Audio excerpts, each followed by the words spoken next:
This is released for the sake of education. This is a brief key insight about all the concepts of the book. We provide free audiobooks, key insights, summaries and brief study notes on the concepts of the books. So make sure to subscribe and become a part of our family.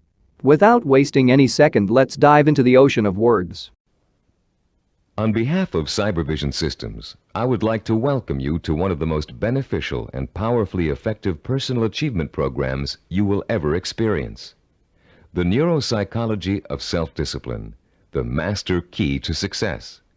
My name is Richard Gebhardt, and I'm going to be your guide as we explore, learn, and use this fascinating and effective program for developing your power of self-discipline, the iron will, the inner strength and drive you need to achieve your life's goals and ambitions.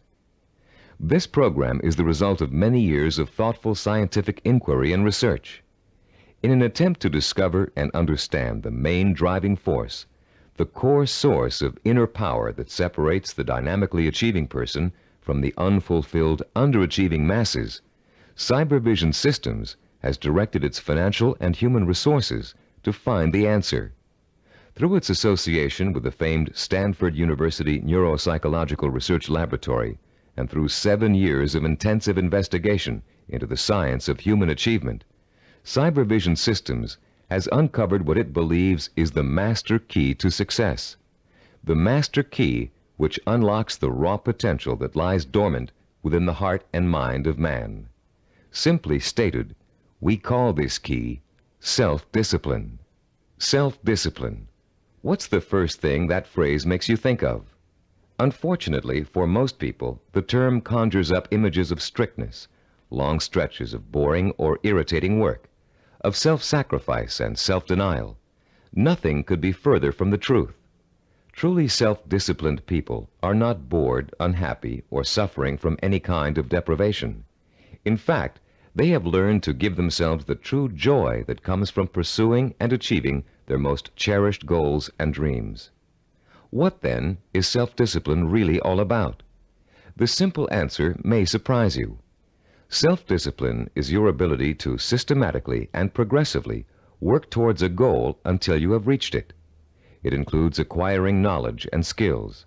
It's your ability to become positively obsessed, single-minded, and efficient, to strive without giving up, to work consistently day after day, week after week, and year after year until your purpose is fulfilled. Self-discipline is the power to say, this is what I really want in life, and this is how I'm going to get it. And if I have to give up some other things, I will, because it's worth it in the long run.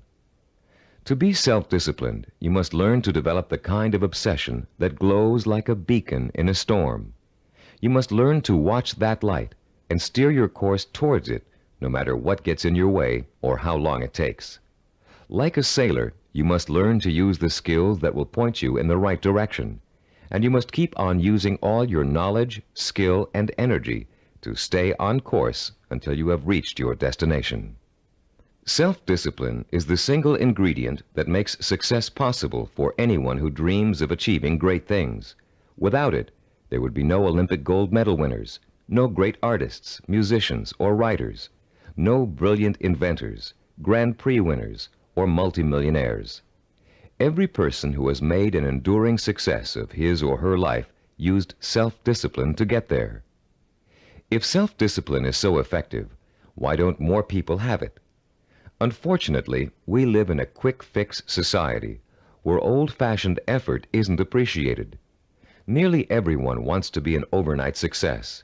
People spend their money as soon as they make it to get instant gratification through material things. And then the same people wonder why they're not getting anywhere. The truth is, without paying the price and without making an effort, most people will fail at what they set out to do. It takes years of hard work and discipline to master a skill or craft. Years of putting in 7-day work weeks to build a business from scratch into a multi-million-dollar operation. Years of schooling and internship to get a medical degree and start a doctor's practice. And years of tempering and seasoning to become a prima ballerina. We all greatly admire successful artists, business people, and doctors, among others. But how many of us are willing to put in the years of work it took for these people to get where they are.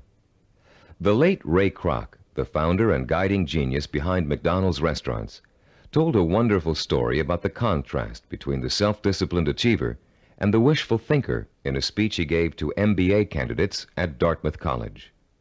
He said, "I'm reminded of a story about the great pianist who gave a concert, and at the end a lady rushed up to him and said, 'I'd give anything in the world if I could play like that.'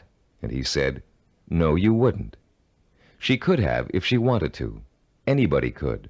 I know, as a piano player, that piano playing is mechanical to a great extent. But it's the dedication, the disciplining to practice that makes the difference. And when you're talking about a concert pianist, he has been practicing for years. Years of practice, several hours a day, every single day. Practice, practice, practice, practice. Sacrifice and discipline. That's what it gets down to. And so he said, 'No, you wouldn't,' meaning that what she said she wanted to attain, she wouldn't pay the price to get. To discipline herself to do the studying and practicing required to be a concert pianist. How many times have you heard yourself saying, 'I'd give anything to be a doctor, or a lawyer, or president of a company, or a singer, actress, or dancer, if only I had the talent or the education or the intelligence?' The truth is, with a minimum of talent and average intelligence, you could be any one of those things. With a steady, sustained effort that never falters, never crumbles, and never gets lost in unimportant details, you can be anything you want. Many people believe that talent alone is the key to success. Talent might play its part, but it's not the difference. In every field of endeavor, millions of talented men and women with special talents are wasting away, contributing little to their own success or the good of mankind. And every day we see others who are less gifted, but who have accomplished more. Many believe that education is the key to success. Though it is a valuable aid, it is not the difference. The educated derelict is a common sight, and so is the man or woman who has achieved phenomenal success without the advantage of a formal education. And many believe that intelligence is the key to success. Even though a person with a high degree of intelligence is fortunate and possesses the raw materials to be successful, the relationship between intelligence and accomplishment is something less than balanced. Every day we encounter highly intelligent people who barely get by, and their opposite number, men and women of average intelligence, but superior achievements.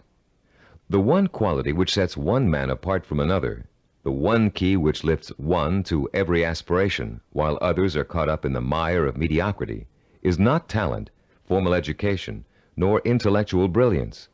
It's self-discipline. With self-discipline, all things are possible. It's the closest thing you could have to a wish-granting fairy godmother. Without self-discipline, even the simplest goal can seem like the impossible dream. In America today, the greatest cause of failure is the lack of self-discipline. Lacking self-discipline, millions of American dreams turn to ashes. With lofty visions of success, many people don't know that it takes more than wishful thinking, shortcuts, gimmicks, and get-rich-quick schemes to achieve excellence. Somehow, most people have lost sight of the age-old truth that anything worthwhile achieving takes time, organized, persistent effort, and more time. As you look around you, you'll see the many obvious fruits of the undisciplined mind: poverty, unhappiness, and drugs, the social cancer of a quick-fix society. But it is the not-so-obvious, more subtle effects of the lack of self-discipline that we address here, the raw power and potential of talented and intelligent people that lies dormant, unchanneled, and wasted, untapped and unfocused because of the inability of these people to commit and mobilize themselves to a course of consistent action. The lack of self-discipline is the #1 killer of achievement in America. Successful people have one thing in common. They set their sights on a goal and work every hour of every day towards reaching it. They learned what they needed to do to reach that goal, and they found a way to do it. If it meant taking on an extra job, they took the job. If it meant going to school at night, they attended evening classes. If it meant working countless hours 7 days a week, they worked the hours. If it meant relocating themselves and their families, they moved. Success consists of self-discipline, and self-discipline consists of doing whatever you have to do for as long as you have to do it to get where you want to be. If you truly want to seek your fortune, you must develop the inner strength to relentlessly pursue your vision day after day, week after week, month after month, year after year, until it becomes a reality. And it will become a reality. Stop and think about all the things you wish you'd accomplished, the things you know you could have accomplished if you'd only had the self-discipline to pursue them. Would you have gotten more education? Practiced and practiced at your favorite sport until you had a chance of becoming a pro? Learned to read and write music and play an instrument? Study engineering so you could design and sell the ideas you're always dreaming up? Actually, there are things you've accomplished through self-discipline way back in your childhood. Just think, how long did it take you to learn how to walk? For how many weeks and months did you struggle to stand upright? How many bruises did you get from falling down? And how many times did you pick yourself up and try again? You learned to walk because, as a toddler, you became obsessed with learning to walk. You were determined to learn, no matter how hard it was at first or how long it was going to take. Every step you took was a small victory, and every time you fell down, it was just an excuse to start all over. Children are naturally self-disciplined because children believe that everything is possible. Children don't say, "I can't do it." Children say, "I want to do it."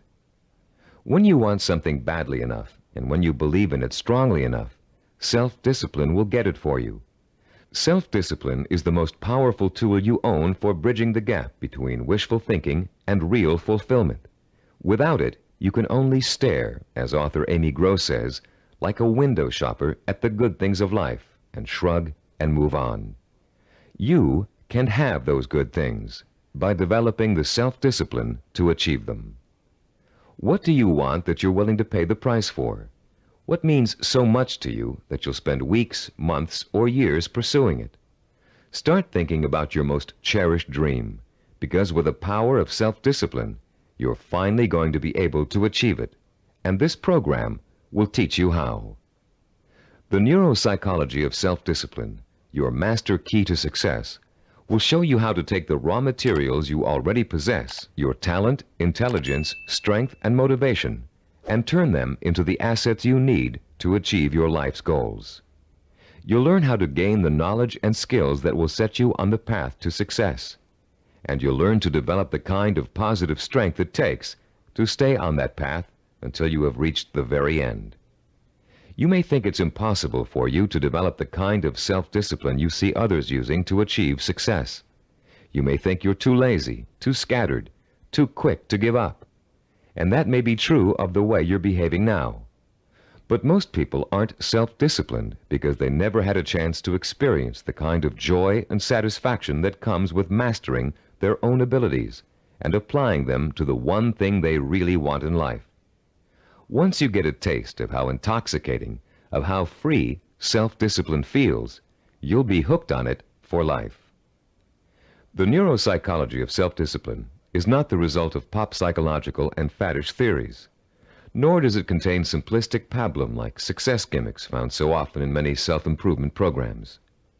The neuropsychology of self-discipline program incorporates the breakthrough findings of one of the world's most respected brain researchers, Dr. Karl Pribram, director of the Stanford University Neuropsychological Research Laboratory, with the practical experience of Cybervision Systems' team of learning experts. Dr. Pribram is one of the most respected and renowned brain and behavioral researchers in the world. Trained as a neurosurgeon, Dr. Pribram has been conducting research into the brain and behavior for over 30 years. His pioneering work and discoveries have led to his being called the father of neuropsychology. Besides his responsibilities at Stanford, Dr. Pribram also serves as the Director of Advanced Research for Cybervision Systems. The neuropsychology of self-discipline incorporates two of Dr. Pribram's revolutionary discoveries. The first is his finding that our behavior is governed by images of achievement, and that without these images, we cannot mobilize and motivate ourselves to achieve our goals. The second is Dr. Pribram's discovery of how the human brain forms visual and sensory images and how these images affect our emotions, our power to commit ourselves to a course of action and see it through to the end with excellence through perseverance and persistence. Dr. Pribram's cutting-edge work lets us understand for the first time the relationship between thinking, sensing, motivation, and behavior. And by collaborating with Dr. Pribram, Cybervision Systems has been able to develop a powerful technology that enables you to harness your own mental processes and motivate yourself to develop the kind of iron will that will carry you through thick and thin to achieve your goals, achieve them well and completely, and enjoy the journey every inch of the way. You don't have to be a scientist to understand, apply, and benefit from these principles. All of the complex research, development, and testing has already been done for you. We've turned Dr. Pribram's research results into a simple but powerful technology anyone can use to learn the beauty and joy of true self-discipline. Your Neuropsychology of Self-Discipline program centers around 3 points of organization. First, in Session 2, you'll be introduced to a description of 10 characteristics of goal-achieving, highly disciplined people. Countless hours of research and interviewing went into gathering this information, all to discover the tools these people used to develop and exercise their powers of self-discipline. These characteristics will become a model or benchmark that you will strive to incorporate into your life. By keeping these characteristics close in mind, you'll have an achievable ideal against which you can measure your own behavior and habits as you strive to acquire and make permanent the skill of self-discipline. The second crucial section of this program is what we call the Knowledge and Information section. In Session 3, you'll be systematically guided through the easy-to-understand and learn principles of Cybervision's power of self-discipline. You'll learn once and for all that the power of self-discipline is the master key to your success. Not only will you learn why, but you'll thoroughly understand, in depth, the power principles of self-discipline. The third, and to you the most important section of the program, is what we call Action and Implementation. In Sessions 4 through 10, you'll begin the actual process of becoming self-disciplined, of developing the core skills that will enable you to achieve anything and everything you desire. You'll start by learning how to determine exactly what it is you want to achieve in your life. You'll then learn how to select role models who have already achieved what you desire to achieve and learn patterns of success from them. You'll discover how to transform those desires into emotion-provoking imaginary blueprints, sensory images rich in sight, sound, touch, taste, and smell, images that excite and stimulate your emotions. You'll learn how to overcome the poisonous doubt that gnaws deep within you as you dwell and reflect upon your chances for success. You'll learn how to determine the knowledge and skills you need to achieve your desire and how to plan your time so that you can progressively achieve your goal over a sustained period of time. And you'll discover the principles of persistence, how to break through the barriers of time, how to keep going no matter how difficult, painful, or tiring it may be, until your dream is realized. Once you have mastered the principles of self-discipline, you'll discover that nothing, literally nothing, is impossible for you. You will feel like a lean, hungry lion who has just been set free from temporary captivity, proud, aggressive, and equipped with the instincts and tools of survival. Included with this program is a personal study guide. It was designed to assist you in mastering the materials and applying the techniques contained in the audio cassettes. Use it well, for it will help you every step of the way in developing the power of self-discipline. Before you go any further with the audio cassettes, please read the introduction in the study guide. Complete the written exercises for this session, Session 1. Then prepare yourself to listen to Session 2 by first reviewing the background information on Session 2 in the study guide. By following the principles of this program, you will, for the first time in your life, be able to achieve whatever it is you desire and accomplish it with the pride of excellence. Talking about success is one thing. Anybody can do that. Achieving it day by day month by month, and year by year is another. That's what you're going to learn in this program. How to do it. Behind every great achiever, there's another achiever. It may be someone close to home, a parent, teacher, or friend. It may be someone who's currently famous. Or it may be a historical or mythological figure. There are probably many young cadets at West Point and Annapolis today who secretly dream of someday repeating the astonishing feats of General George S. Patton, the legendary World War II hero. Yet Patton himself attributed his success on the battlefield to great military leaders of the past. From early childhood, one of his favorites was Alexander the Great, the young Greek ruler who nearly conquered the world over 2,000 years ago. Fascinated by Alexander's repeatedly successful conquests and his dashing personal style, Patton read everything he could about the ancient warrior. Soon he came to know Alexander intimately, his personality, his leadership style, his way of thinking and solving problems, his military strategies. And finally, Patton got to the point where he could think like Alexander the Great, act like Alexander the Great, and get results like Alexander the Great. When he planned his battle strategies, Patton used tactics that followed along the lines of Alexander's greatest military achievements, and they worked. Patton was so successful in battle after battle that the Germans considered him to be the Allies' greatest weapon. Patton had Alexander the Great and his own disciplined personality to thank for his success. But Alexander himself had someone else to thank for his own brilliant military maneuvers. Alexander drew his inspiration from the mythical Greek god Hercules. After studying everything that had been written and that was known about the mythical god of courage and strength, Alexander began to pattern his thinking, personal style, and actions after him. There are countless other examples of the great learning from the great. Baseball champion Babe Ruth was once asked how he developed the hitting style that made people call him the king of the home run hitters. Ruth replied that he had simply studied and copied the greatest hitter of his time, a player called Shoeless Joe Jackson. Most, if not all, great achievers draw their inspiration, their style, and their strategies from role models.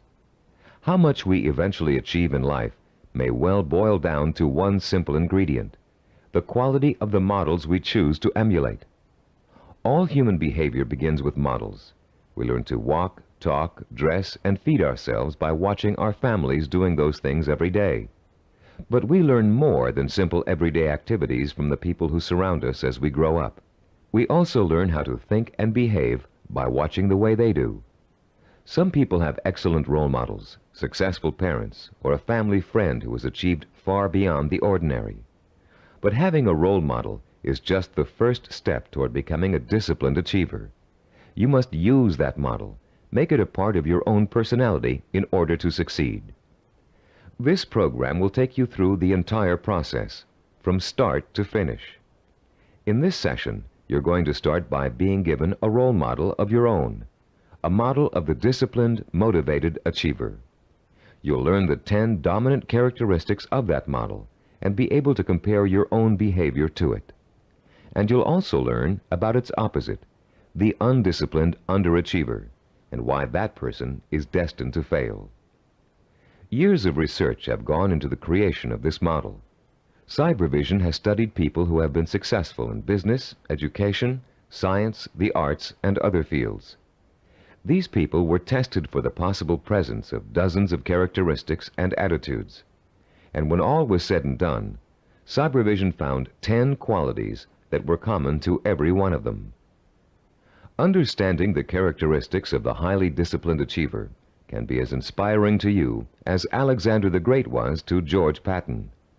Together, they will form a living, breathing picture of the type of person who is highly self-disciplined and who gets things done. With this picture in front of you, you'll have a model to pattern your own behavior after, and you'll be able to begin to reshape your life along rewarding, achievement-oriented lines. As you listen to these 10 characteristics, compare your own behavior to each one. The idea isn't to become discouraged because you're not living up to an ideal. Rather, concentrate on rating your strengths and weaknesses so you'll understand from the beginning what areas you need to work on the most. Recognize that, as a Chinese philosopher once said, the journey of 1,000 miles begins with a single step. You've already taken that first step by acquiring and beginning to use this program. Now, let's discuss the 10 characteristics common among highly disciplined achievers. The first characteristic of a self-disciplined achiever is a strong, well-defined sense of purpose. The self-disciplined person knows precisely what he or she wants and will go for it, even if it means sacrificing other things in life to get it. Take Norwegian explorer Roald Amundsen, for example. In 1887, when he was a boy of 15, Amundsen read the story of Arctic explorer Sir John Franklin.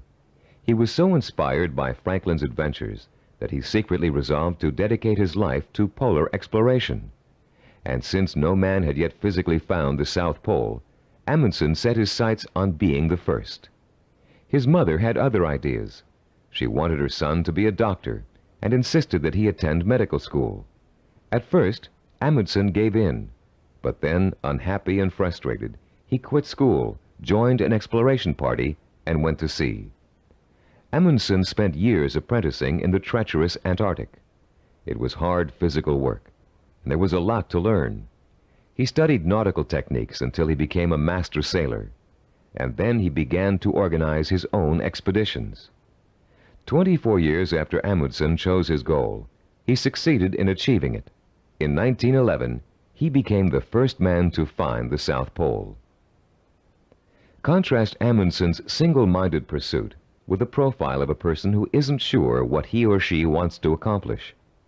The purposelessness personality drifts through life uncertainly, always searching, never finding. This is the type of person who changes jobs, leaves relationships, and starts projects but never finishes them. It's someone who never stays with anything long enough to become successful at it. People today are becoming more and more afraid of commitments. They're afraid of committing themselves to one career. They're afraid of committing themselves to one relationship. They're even afraid to commit themselves to staying in one place for very long.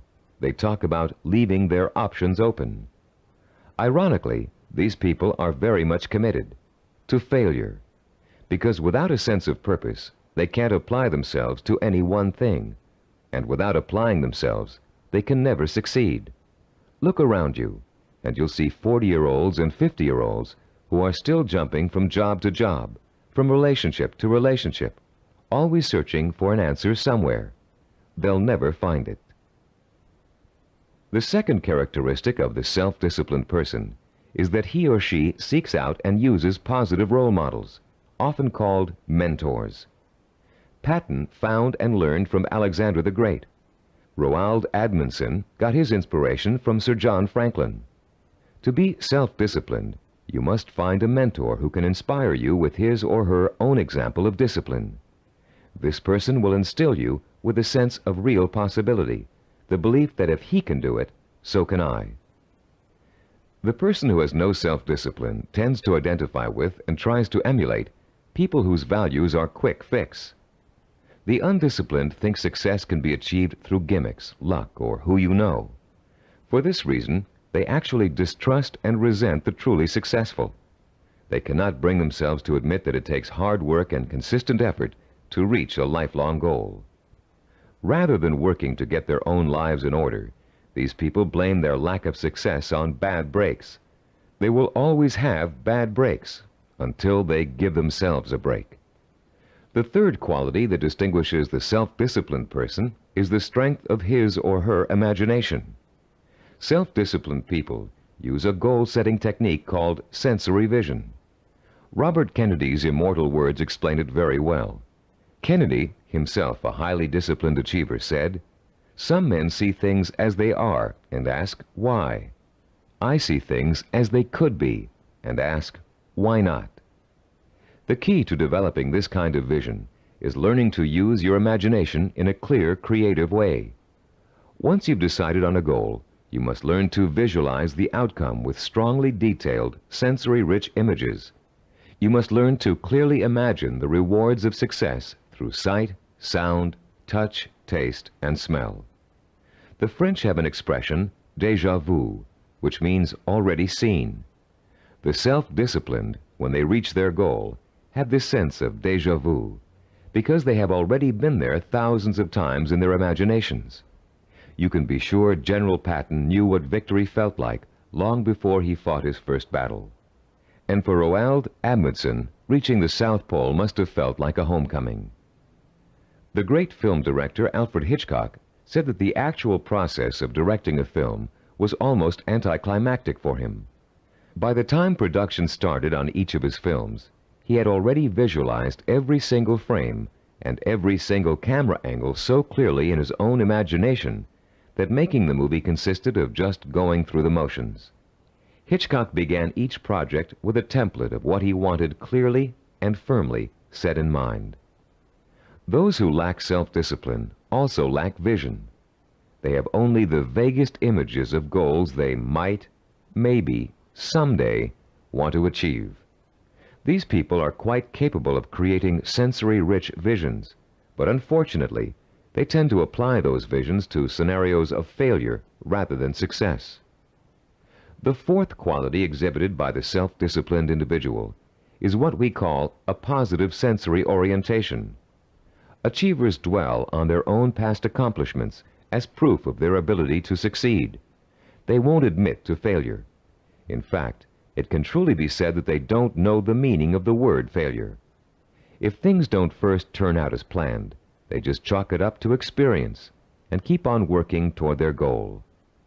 Self-disciplined people are so eager to learn that they feel every bit of life experience just brings them closer to achieving success. They're not afraid to try new approaches if old ones don't work anymore. They never lose sight of their goal, but they're open to more than one way of achieving it. And this kind of positive attitude ensures that they will.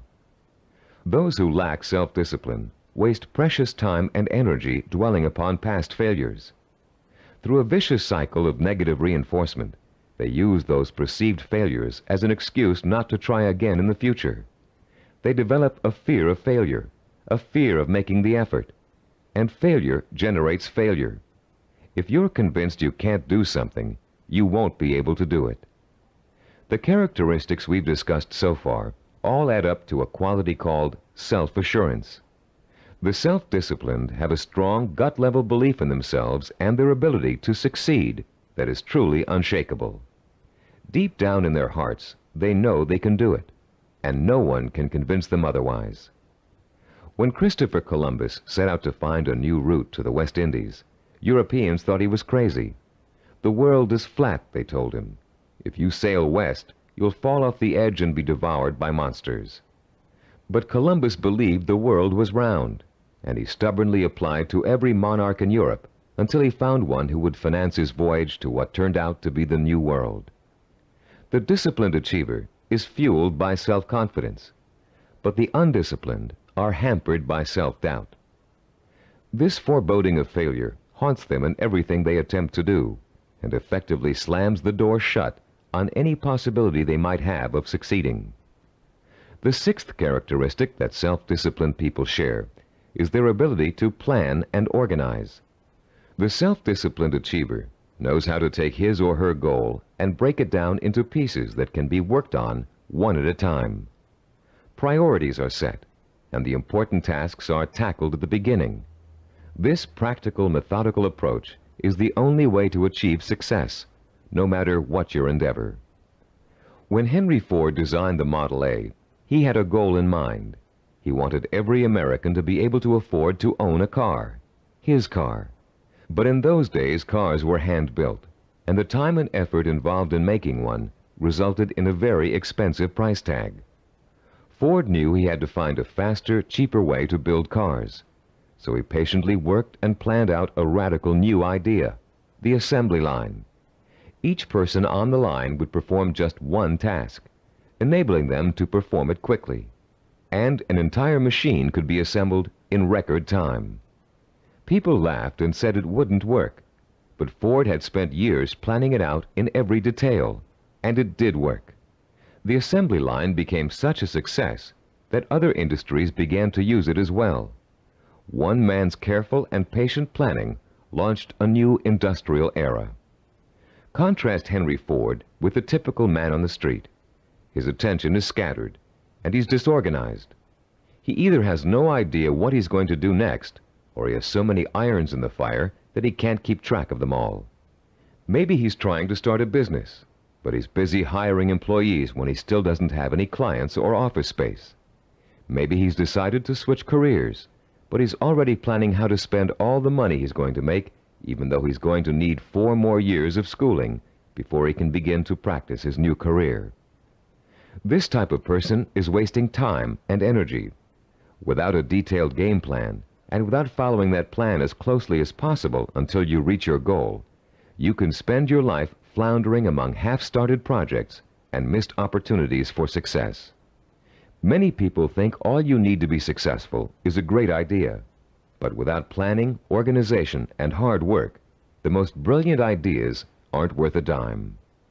Which brings us to the 7th characteristic common to self-disciplined achievers: their ability to acquire the essential knowledge and skills they need to put their game plan to work. Achievers recognize how important it is to learn, and they're willing to make the necessary sacrifices to complete their own personal education. Sometimes this means going back to school. Sometimes it means spending weeks or months gathering information on a particular subject and talking to the kinds of people who can help. Sometimes it means taking a new type of job just to acquire certain skills. What it always means is a commitment to learning what must be learned in order to make a goal achievable. If you want to become a doctor, you must first study pre-med, then go to medical school, and then complete your internship before you can set up a practice. Anyone who thinks he can become a physician without doing all of those things is just dreaming. If you want to run your own business, there are ways of approaching your business education. You can go to graduate school and get an MBA. You can work for someone else in the type of business you want to start and get hands-on experience before going off on your own. You can find a partner who knows how to run a business and take on less responsibility in the beginning, watching what your partner does and learning the essentials. Those without self-discipline are always looking for shortcuts. They take weekend courses and think they're highly qualified for a new profession. They listen to one person's advice and think they've heard it all. They try to start a business without business plans. Going through a real learning process is too much trouble. Why is it so much trouble? Because the undisciplined person lacks patience, the 8th quality on our list of self-disciplined characteristics. The kinds of patience Christopher Columbus and Henry Ford exhibited. The kind of patience engineer Washington Augustus Roebling demonstrated in finishing the building of the famous Brooklyn Bridge. Roebling's father, John Augustus, was the brilliant engineer who designed the Brooklyn Bridge and began overseeing the building of it in 1869. It was going to be the first steel suspension bridge in the world, a feat of engineering for its time. But the project had hardly begun when the elder Roebling suffered a fatal accident, and someone had to carry on. That someone turned out to be his son. Washington Augustus Roebling took over where his father left off, but just 3 years later he contracted Caisson's disease from spending so much time underground. The illness left him almost completely paralyzed, in great pain, and confined to a wheelchair for life. Some people would have given up the project under those conditions, but Washington Augustus didn't. Instead, he moved to an apartment in Brooklyn Heights that overlooked the bridge, and he sat all day at the window, watching the work as it progressed and supervising it from his living room. Messengers ran back and forth, conveying his instructions to the workers on the bridge. Washington Augustus worked this way for 11 years, until the bridge was opened in 1883. Obviously, the younger Roebling's patience paid off, mostly because he, like other self-disciplined achievers, was not intimidated by time. Roebling would have sat at that window without complaint for 20, 30 years or more in order to finish his project. It meant that much to him. Later in this program, we'll explore further the special relationship between the highly self-disciplined and time. For now, we'd like to point out that time becomes immaterial to those immersed in pursuing a goal. Hours pass as if they were minutes, weeks as if they were days, years as if they were months. The self-disciplined do not worry about time. They also see time as a tool. Accomplishment takes time, and people who wish to achieve have all the time in the world. Because every moment they're working towards their goal, they know they are coming 1 minute closer to reaching it. And for the self-disciplined, getting there is at least half the fun. The undisciplined view time as an enemy, something to beat. You'll hear them say, "I want it all now. I can't wait." Unfortunately, these people don't realize that time is going to pass anyway, and if they're not working toward their goal, they're only wasting the time they feel is so precious. The self-disciplined are persistent. This is the 9th quality that contributes to their success. They have what it takes to stick to their vision through thick and thin, day in and day out. They don't give up in spite of rejection, hardship, setbacks, or other people's opinions. They are relentless in their pursuit of their own dreams and goals. The self-disciplined are actually very stubborn. They succeed against all odds. When they get discouraged, they draw new inspiration and motivation from their sensory-rich visions of success. And that's enough to fuel their emotional drive to keep on making the effort. Ellie Hawkins, a mountain climber, is a good example of someone who just wouldn't give up even when the odds turned against her. She set out to climb a particularly difficult face of Yosemite's treacherous El Capitan. Ellie undertook this climb to prove that dyslexia, a learning disorder from which she suffers, can be beaten. In the middle of the climb, Ellie slipped and suffered a rope burn on her left hand that was so bad she almost lost complete use of the hand. She could have stopped there, but she didn't. What started out to be a 6-day climb turned into a torturous 8-day ordeal as Ellie worked with one hand, holding her wounded arm above her head to lessen the pain. Ellie reached the top and immediately announced plans to tackle another very difficult climb. No one doubts that she'll do it, because she has the hallmark of a disciplined achiever. The undisciplined are easy quitters. They give up when the going gets rough. They're more interested in having a good time than in working. Even worse, they find it impossible to have a good time when they are working. This brings us to the 10th and last characteristic of the self-disciplined achiever: the ability to experience pleasure while working to achieve his or her vision. These people are excited by their goals and become easily engrossed in the work it takes to get there. They're interested in learning, they enjoy acquiring new skills, and they have a good time while they're pursuing their ambitions. To the highly disciplined, there's no such thing as work. Their work becomes their life and their main source of pleasure. When they become successful, you often hear them say, "I can't believe I'm getting rich doing this. It's so much fun." And most of them would keep doing what they're doing, even if they weren't making money at it. To the undisciplined, work is the stressful, painful, boring part of life that must be tolerated between periods of pleasure. These are the people who live for the weekend, who are willing to work only because it gives them the disposable income they can spend on fun. And these are also the people who don't want to put in overtime or take work home unless they're being paid extra for it. If taking on more work will only get them a promotion or a crack at a better job, they won't do it.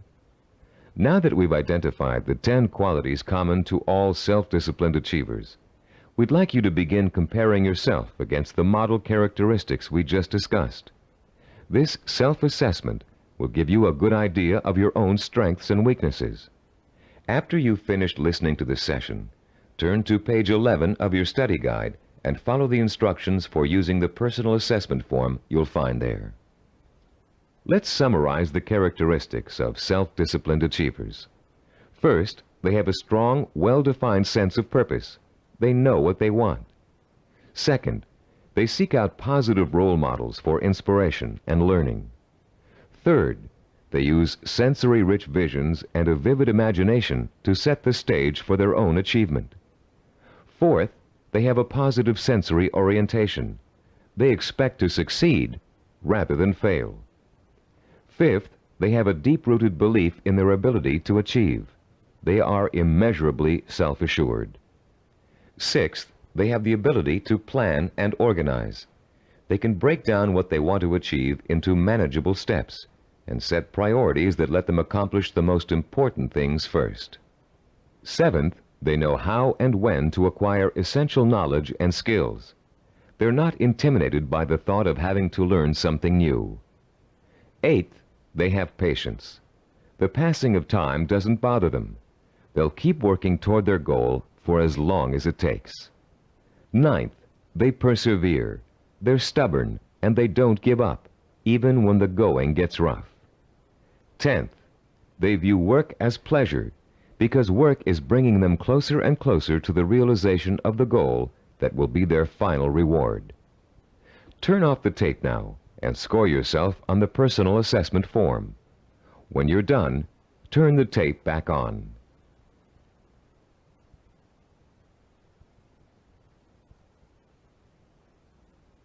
Welcome back. We hope you're not too discouraged by an honest assessment of where you stand now in terms of self-discipline. Remember, you've already taken the first steps toward making a positive change in your life, and you will experience that change by the time you finish this program. Nothing will be impossible for you once you develop and harness this inspiring and enduring power of self-discipline. And, as you'll soon find out, self-discipline is not so difficult to develop as you might think. As a matter of fact, using this program is going to be your first exercise in acquiring it. Already, you're on your way. In the next session, we'll explore the power behind the characteristics we've just discussed. You'll learn why they're so important in developing self-discipline and what they can do for you once you have them. And you'll be further along the road toward understanding and developing the one characteristic that will give you the power of success. After completing Session 2, you should now have a clear picture of your strengths and weaknesses as compared to the model of the self-disciplined achiever. Perhaps for the first time in your life, you're able to objectively see which of your attitudes and behaviors have been acting as barriers to developing the kind of self-discipline that will enable you to achieve your dreams and ambitions.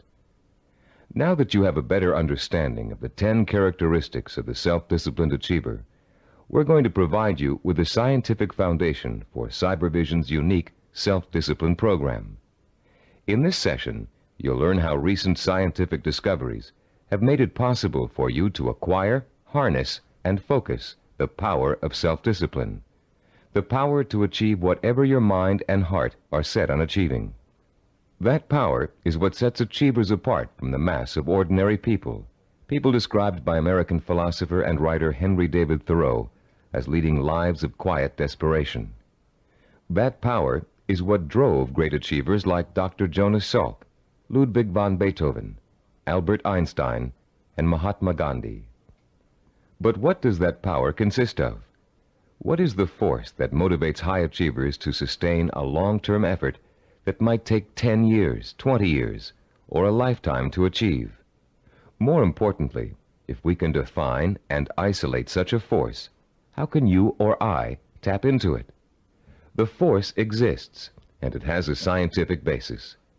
By the time you've completed the neuropsychology of self-discipline, you'll understand its origins, its strength, and its power.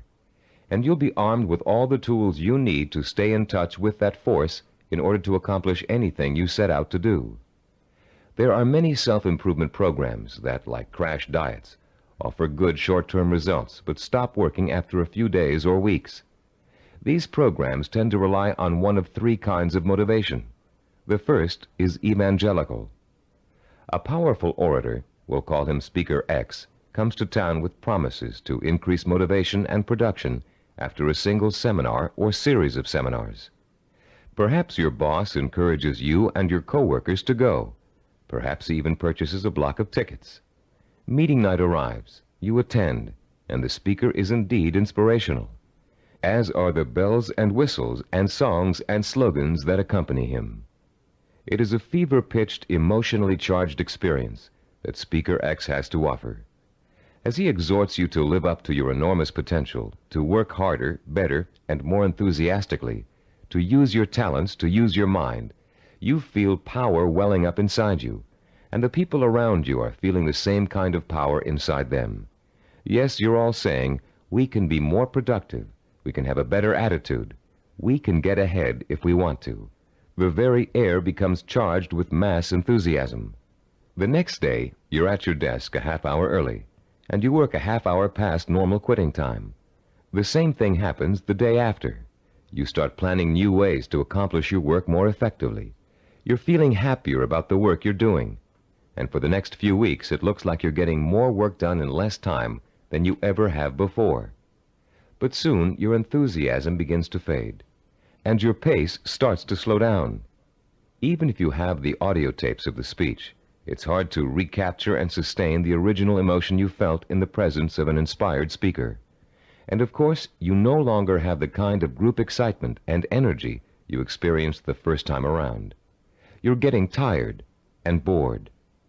Your boss sees productivity fall after an artificial peak, and sure enough, when the next motivational speaker comes through town, we'll call him Speaker Y, there's the boss with another block of tickets in hand.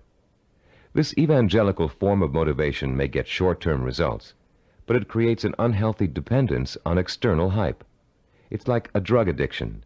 You need more and more of an artificial stimulant to reach the same level of false well-being. When you get your shot of motivation, you become enthusiastic and energetic. When the shot wears off, you get sluggish and lethargic. The same problem exists with the second major motivational tool that most self-improvement programs rely on: external rewards, like money, prizes, bonuses for reaching quotas. These are essentially pats on the head from the boss, often desirable pats, but still pats on the head, signals that you've pleased someone else. This method works very well on children. Unfortunately, it tends to create a childlike dependence on outside rewards, even in adults. Like evangelical speakers, this carrot-and-stick approach produces only short-term results. External rewards do not increase individual commitment, and most people tend to adapt to them quickly, soon expecting bonuses as a matter of course, and not because they performed above and beyond the call of duty. Rewards are manipulative. People who give them out are always asking themselves, how can I motivate my staff? The truth is, to be truly effective in the long term, motivation must come from within. The third classic motivational tool is a familiar one: fear. Humorists Carl Reiner and Mel Brooks created a comedy album in the early 60s in which Reiner, as a journalist, interviews Brooks, who plays a 2,000-year-old man. Eager to know about life in the distant past, Reiner asks Brooks, what was the major form of transportation in those days? Brooks replies, fear. Fear transported you. Reiner is puzzled. Fear, he asks. Brooks responds, yeah, fear. You see, an animal would growl, and you would go 2 miles in a minute. It's true, fear is a great motivator. If you don't perform, something undesirable happens. You lose your job. There go the house payments, the car payments, the kids' college tuition, and so on. As the mental dominoes fall, you're motivated to keep performing.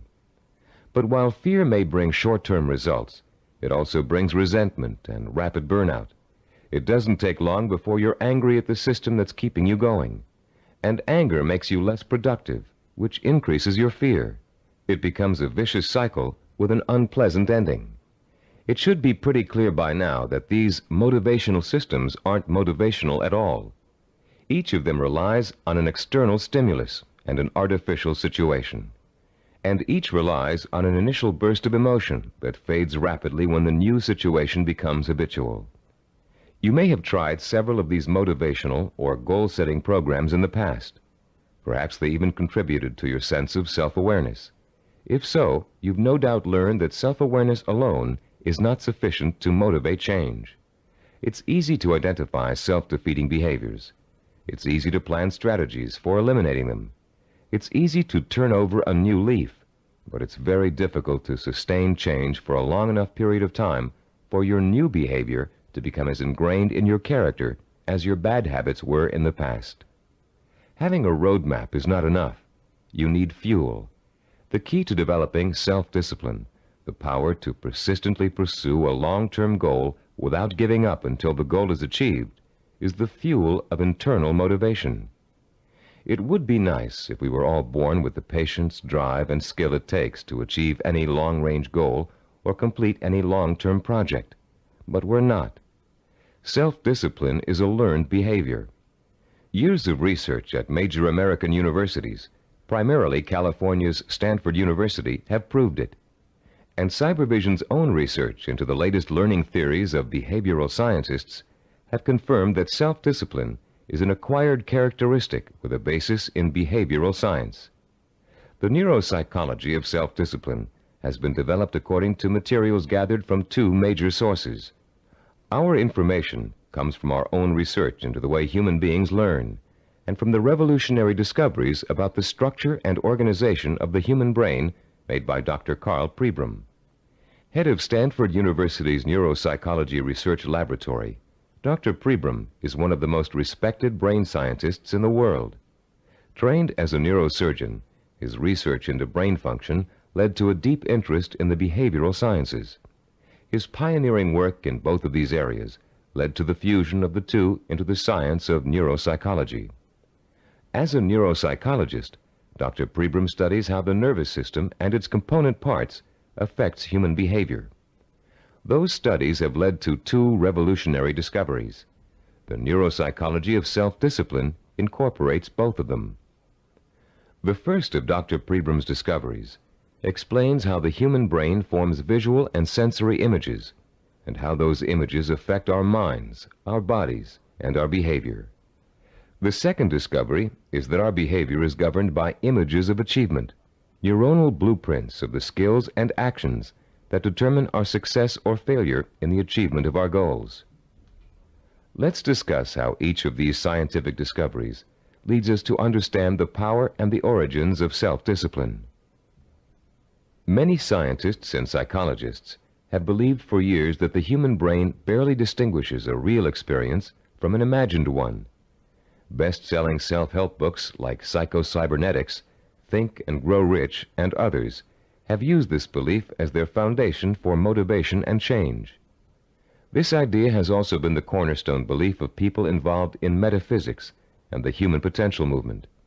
The idea that the brain cannot tell the difference between a real experience and an imagined one has never been scientifically proven until Dr. Pribram's research showed us that it is true.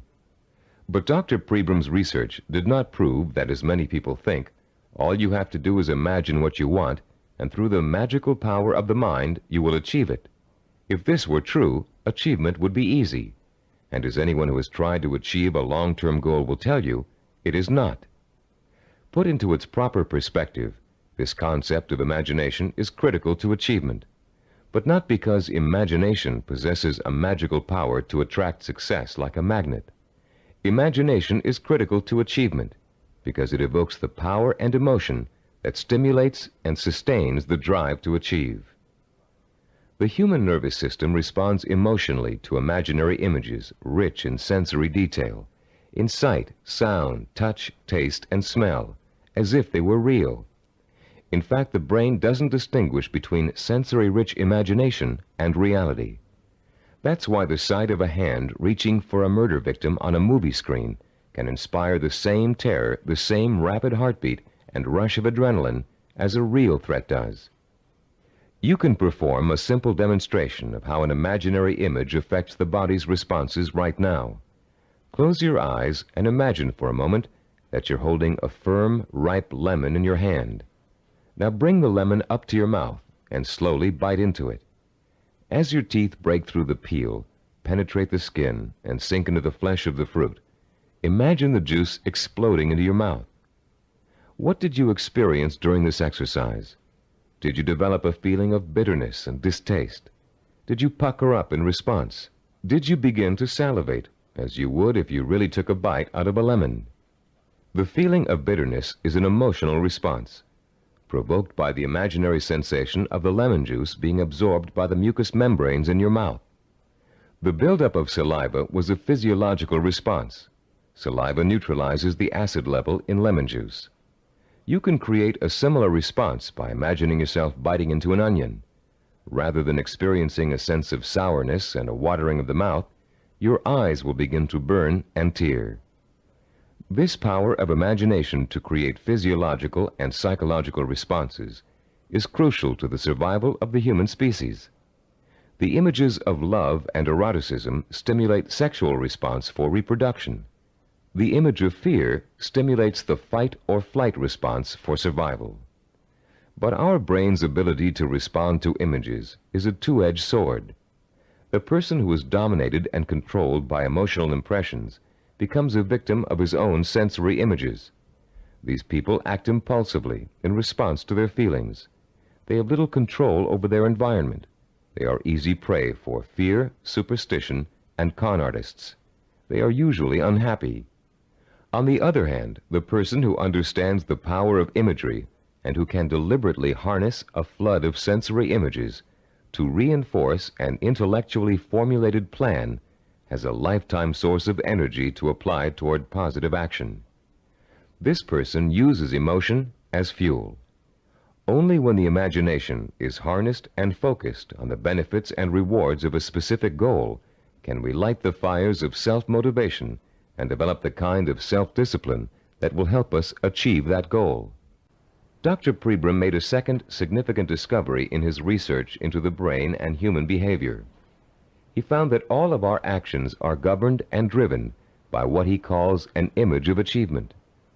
That image of achievement is actually a mental blueprint for reaching a goal. It is made up of images rich in sight, sound, touch, taste, and smell. And in the mind of a highly self-disciplined achiever, it serves as the source of emotional fuel that drives him to work long and hard to reach his goal.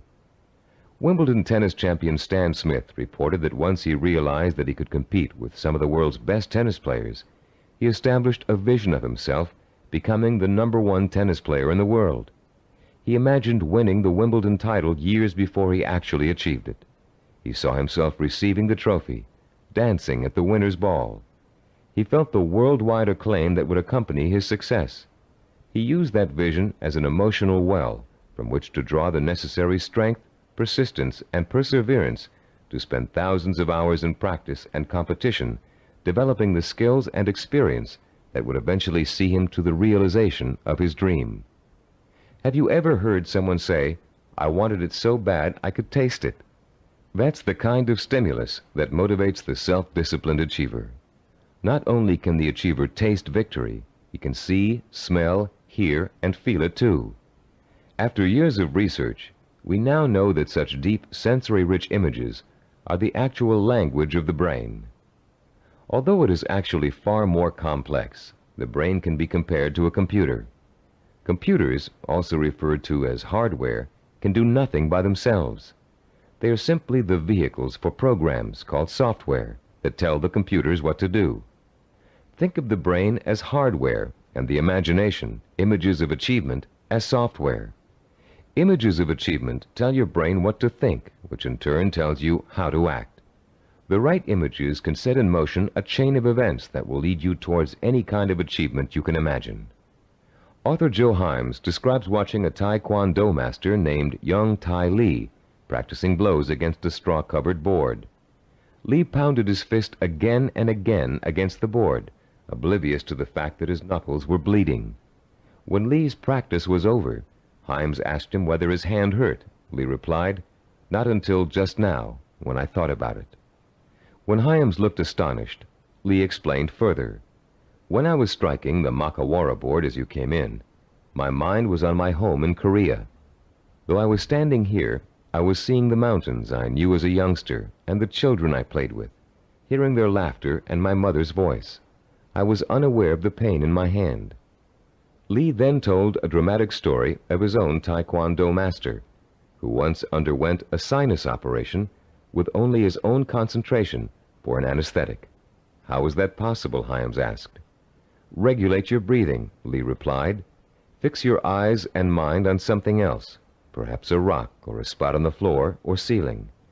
Concentrate on that object, savor it, taste it, give it color, and smell the dimension. Let it absorb all your thoughts and concentration, and the pain will diminish." If we replace the word object in Lee's description with the word goal, we have the perfect description of a sensory blueprint. Concentrate on that goal, savor it, taste it, give it color, and smell the dimension. Let it absorb your thoughts and concentration. This ability to use sensory images to marshal one's powerful sensory impulses toward a goal is the essence of self-discipline. We are all born with imagination. Self-disciplined achievers have learned to use it to achieve even the most seemingly impossible goals. The self-disciplined achiever begins the journey to success with imagination. He asks himself, if I can have whatever I can imagine, what do I want? What is my purpose? When he has defined that purpose, he uses his imagination to create a vision of achievement, a sensory-rich image that will evoke an emotional response so strong that he is driven to action to bring his vision to life. And when he has achieved that goal, he uses his vision to create new goals, for the self-disciplined achiever never stops. He has learned such a powerful method for becoming successful that the pleasure of succeeding has for him become life itself. The self-disciplined achiever also uses imagination to change his goal whenever necessary. As images evoke emotion, and emotion propels him to act, he gets closer and closer to his goal. And the closer he gets, the more his reality changes. When it changes in such a way as to make his original goal either impossible or undesirable, he changes that goal to fit his new reality. The self-disciplined achiever creates a feedback system that ensures that he will never give up, and he will ultimately achieve what he wants. This is where most people fall down. They're working towards a goal, and suddenly circumstances interfere with that goal. They get sidetracked. Then when they try to get back on course, it doesn't work. Because their original goal does not fit their new reality, they think they have failed, and they give up. In the same circumstances, the self-disciplined achiever uses his or her goal visualization as a reality check. If reality suddenly dictates that the original goal won't work, the goal must be altered to fit reality. The achiever has not failed. He or she has set a new course that will lead to success. Take someone who sets out to become an obstetrician. After 4 years of pre-med and 2 years of medical school, our self-disciplined achiever suddenly realizes that she's far more interested in becoming a neurologist. Should she drop out of medical school? Of course not. She'll simply switch her visual blueprint to another field of medicine and change her plans for where she'd like to intern after medical school. She doesn't think of herself as a failed obstetrician. She thinks of herself as a successful neurologist. Or take the businessman who wants to open up a retail store in his neighborhood. During the knowledge-gathering process of talking to other business owners, discussing loans and insurance with bank officers, and looking into buying franchises, he discovers that a retail operation won't really fit his particular talents or expectations. Instead, he realizes he's a perfect candidate for starting a direct marketing company. So he changes his vision and his direction to fit his new goal. For these people, the fire still burns, but the trial and error process of working towards their goal has led them in directions they wouldn't originally have thought to go in, and they will be successful because they're flexible enough to grow and change as their goals grow and change. The relationship between vision, self-motivation, and achievement can be condensed into an easy-to-understand 7-step formula for developing self-discipline. As we explain that formula, you can refer to your study guide and follow along as we talk about the 7 keys to self-discipline outlined in Diagram 3.1. The first step in developing the power of self-discipline is to create a purpose. You must define a cause to which you can wholeheartedly commit your time, resources, and energy. This cause points you in a direction. It gives you a reason for making the effort. It lights a small spark inside you that will soon begin to burn with emotion and drive.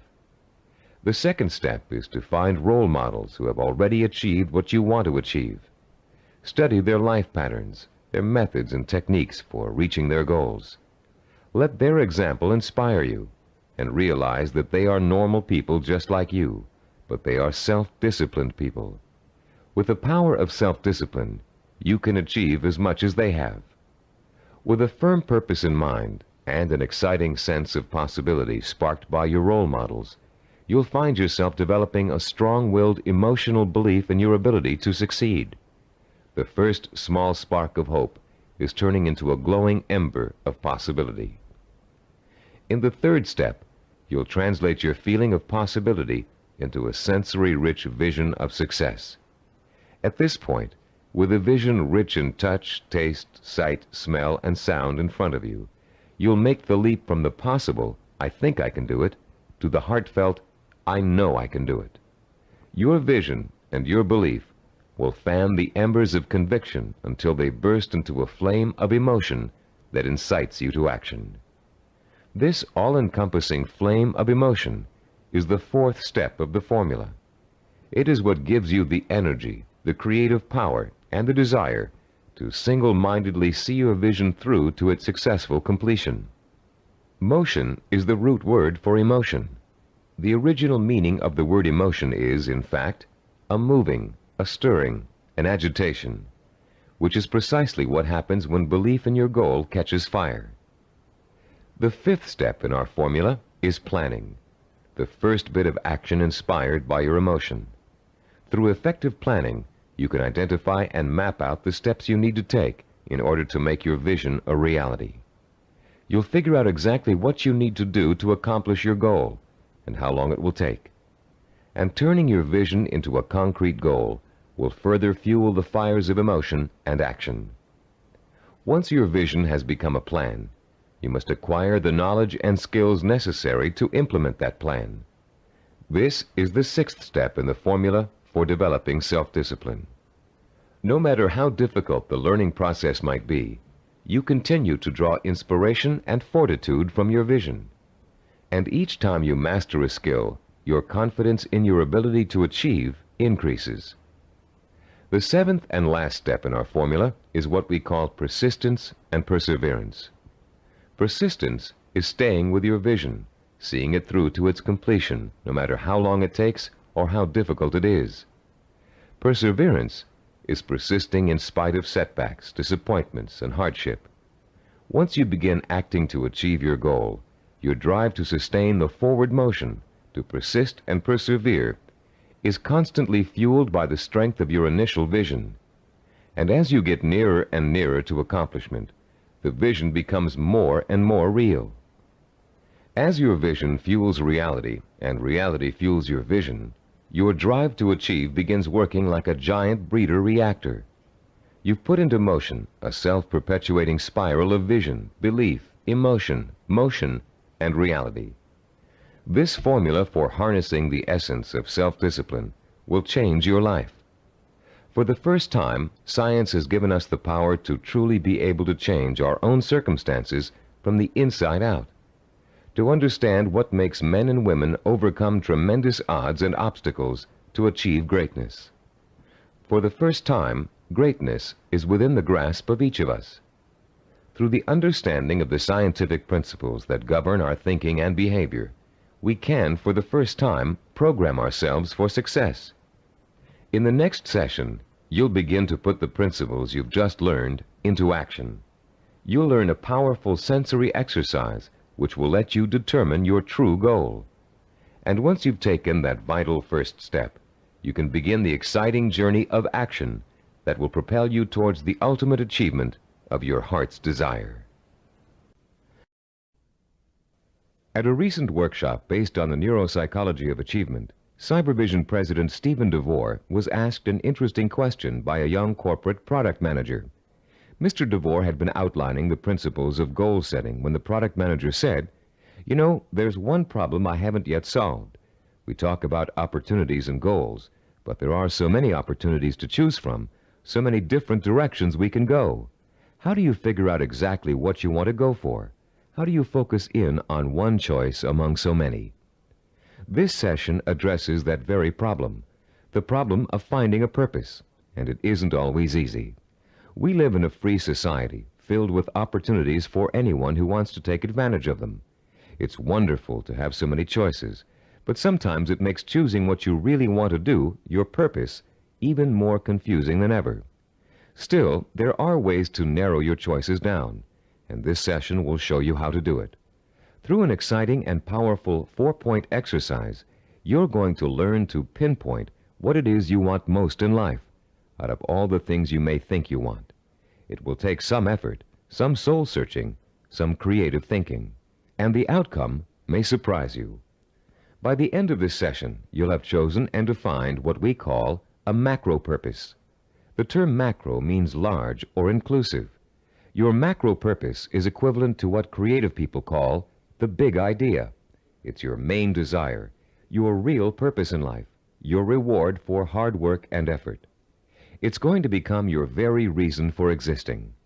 Besides defining your macro purpose, in this session you're going to learn what micro purposes are and how they're used. Micro purposes are the stepping stones to your macro purpose. They consist of all the things you need to do to achieve your most important ambition. To help you thoroughly understand the concept of macro and micro purposes, think back for a moment to your early years in school, when you first learned to do simple math. Remember what a struggle it was to understand how to add, subtract, multiply, and divide? Numbers seemed a mystery to you back then, and you may have thought you'd never learn how to perform the most basic math functions. At the time, learning math for you was a macro purpose, and all the elements of learning it were micro purposes. You had to learn to count, for one thing. You had to learn the symbols for addition, multiplication, subtraction, and division. And you probably had to memorize the multiplication tables. As an adult, math seems to hardly be important, but you couldn't balance your checkbook or manage your money without it. And if you're a stockbroker, accountant, retail store manager, or bank teller, among other things, math is an important part of your job. So math was a micro purpose that helped you launch your present career, your macro purpose. If your desire is to earn a college degree, a macro purpose, you must take a certain number of courses and amass a certain number of credits. Each course you take that counts toward your degree is a micro purpose. But if you want to be a doctor, earning a bachelor's degree by itself is only a micro purpose. You still have to attend and graduate from medical school and complete an internship, more micro purposes, before you can be licensed to practice medicine. As you can see, macro and micro purposes change according to your stage in life and what you want to accomplish at the moment. A teenager may enter college with no clear idea of what he or she wants to do except finish school, the macro purpose of the moment. But by the third year of school, that student may decide on a career that requires additional schooling and a period of apprenticeship. So finishing school becomes a micro purpose, a stepping stone to a rewarding career. But macro and micro purposes don't just apply to careers or lifelong goals. Setting a macro purpose and determining what micro purposes are necessary to achieve it is an excellent way to help you accomplish any goal, no matter how large or small. It's a logical and creative process that lets you organize your thoughts and actions to make your goal clearer, more rational, and easier to achieve. Just imagine for a moment that you're stranded alone in the wilderness on a freezing winter day. It's late afternoon, and there's no hope of rescue before the next morning. Somehow, you have to figure out a way to survive the bitter cold night, your macro purpose. Your micro purpose is keeping warm, and right off the bat you can think of 3 ways to do this. The first is to put on some more warm clothes, but you don't have any, so that choice is out. The second is to find shelter, but there's none in sight, and you don't have the time or the tools to build anything before nightfall. The third is to light a fire and keep it going through the night. Since the woods around you are filled with dry logs and kindling, this looks like a real possibility. But you don't have any matches, and as for rubbing 2 sticks together to start a fire, it never worked when you were a child, and you doubt that it will work now. There has to be another way. Looking around you for another solution to accomplishing your macro purpose, you notice a sliver of broken glass on the ground, and there's still enough sun left for you to be able to feel its warmth. Picking up the glass, you hold it so the sun's rays can penetrate its surface and focus on a dry stick of wood underneath. In 10 minutes, the stick is burning. But your ordeal isn't over. After the fire is lit, you have to gather enough logs and kindling to last through the night, another micro-purpose. And then you have to force yourself to stay awake all or most of the night to make sure the fire doesn't go out. In the course of this harrowing experience, you've chosen a macro-purpose, staying alive, and defined all the micro-purposes that went into it. And if you succeeded in accomplishing all of the micro-purposes, you also achieved your macro-purpose. You survived. Defining your life's purpose and the steps you must take to achieve it may not be a life and death matter, but the principle works the same way. By the time this session is over, you'll have a macro-purpose, a clear understanding of what to focus your energy, talent, and intelligence on. And you'll be able to light your own inner fire and feed it with a life-enriching, emotionally compelling purpose. And purpose, as we've noted, is the starting point from which self-discipline and achievement spring. Your first step in determining your macro-purpose involves something everybody loves to do: play. You've already learned how important enjoying work is to the highly self-disciplined. To these achievers, work and pleasure are synonymous. Now you're going to get a taste of how easily this can happen.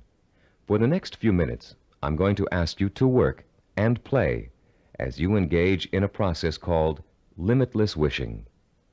Start by closing your eyes and relaxing. Imagine that you're on a beautiful, deserted beach, walking barefoot in the sand. A soft breeze is keeping you cool, and you're enjoying the sound of the waves splashing rhythmically against the shore. As you stroll along the water's edge, you see an object in the near distance that's half buried in the wet sand. The waves splash over its surface, then recede, leaving it exposed to your curious eyes. You wonder what it is, and you start to walk a little faster so you can reach it before it's engulfed by the next wave. In a couple of minutes, you're standing over it, still not sure what it is. It's metal, somewhat round, and looks like an old lamp. You dig your fingers into the wet sand and pull it out. There's an inscription on the side of the object, but you can't read it clearly. You begin to rub some of the sand away from the oddly shaped letters. Suddenly, the lamp begins hissing, and it releases a cloud of what looks like steam or gas. Frightened, you drop it, but you continue to watch what the lamp is doing out of curiosity. Slowly, before your very eyes, the cloud begins to assume human shape, and soon you're looking up at the largest person you've ever seen. When it speaks, its voice is rich and kind, and its message is amazing. The genie thanks you for releasing him from hundreds of years of captivity inside the lamp, and according to the hospitality of his people, he offers you a reward for helping him. You have only to name 5 wishes, he says, and they will be granted. You can ask for anything, he tells you, as long as it is specific and humanly possible to achieve. At first, you refuse his offer, but as he continues urging you to accept, you begin to realize that no, you aren't dreaming, and yes, you really can have your 5 wishes. The possibilities start dancing before your eyes. Think long and hard about it. What are the things that will turn your life around and make you truly happy? What is it you secretly wish for, day in and day out, every day of your life? Take your time in deciding. This is too important for you to rush over. You may change your mind about your first choices after you've thought about it some more. When you do make your final selections, write each one down in the space provided on page 18 in your study guide. Start each wish with the term "I want" and write it in clear, specific language in the present tense. Turn your tape off now and decide what you will wish for.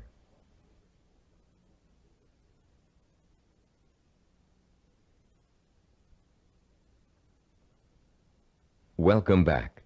You now have in front of you a list of 5 wishes that your mind and heart told you are the most important things in life to you. Now, with a little imagination, you're going to create a scenario in which each of these wishes is fulfilled. This second step of our 4-part process is called wishful imagining. Close your eyes again and picture, in as much detail as possible, that your first wish has come true. If you wished for a great deal of money, imagine how your life has changed now that you've gotten it. Imagine the kind of house you're living in, the kind of car you're driving, the kind of clothes you're wearing, and what you're eating for breakfast and dinner. Maybe you've got a private plane or a swimming pool, a new career, new friends, or the same friends you have now, but with a new attitude toward you. Try to imagine that you're having dinner or drinks with your best friend, and you're explaining to that friend how your new life feels. This is a friend you trust completely, so you can say anything, positive or negative. Really imagine you're there, in the restaurant or bar, being served food or drinks, with people talking around you and soft music in the background. Imagine what you look like. Are you younger, thinner, better dressed? Is your friend looking envious? Picture every single detail, down to the season, the location, the restaurant, the plates and glasses on the table.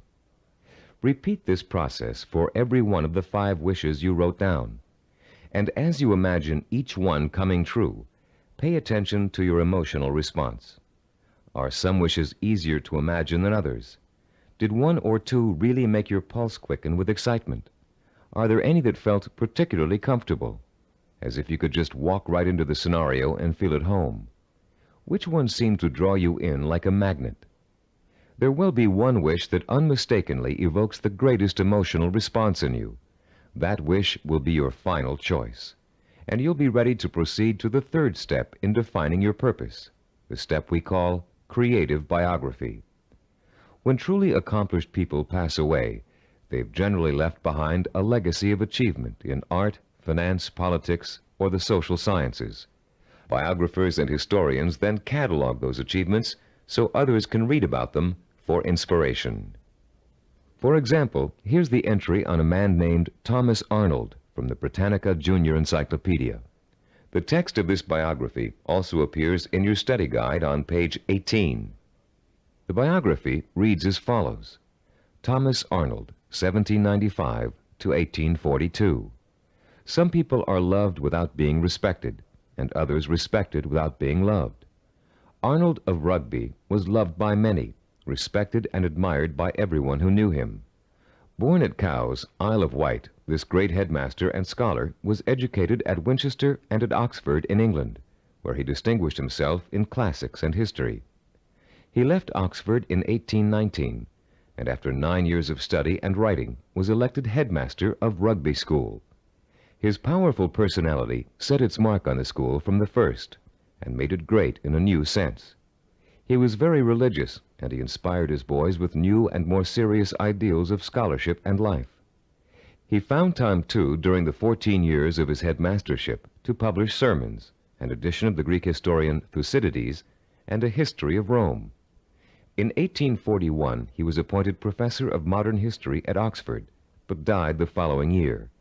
He was buried in Rugby Chapel, and his son Matthew wrote a beautiful elegy about him on that occasion.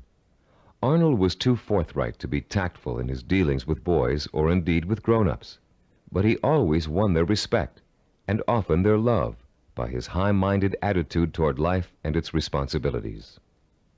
This entry can only summarize the lifelong accomplishments of a beloved teacher and respected scholar. But listening to it, you can get a good idea of the purpose which must have guided Thomas Arnold. Here was a man who valued learning, scholarship, teaching, and personal integrity above all else. What do you value above all else? What would you like to be remembered for? Relax and close your eyes again. Now imagine that you hold in your hands an encyclopedia published in the year 2100. It's a heavy book with a solid feel to it. You can smell the leather binding and feel the crisp new paper as you open it. Find the section that begins with the first letter of your last name. Then turn the pages slowly as you search for the entry that gives you the details of your life. There it is, suddenly, clear as a bell. Your heart beats just a little bit faster as you see your name in bold-faced type. Now you're burning with curiosity. Did they include the most important things about you? Are your most cherished accomplishments in there? Did they understand the purpose behind the things you did? You begin to read the entry to find out. Yes, it's all there.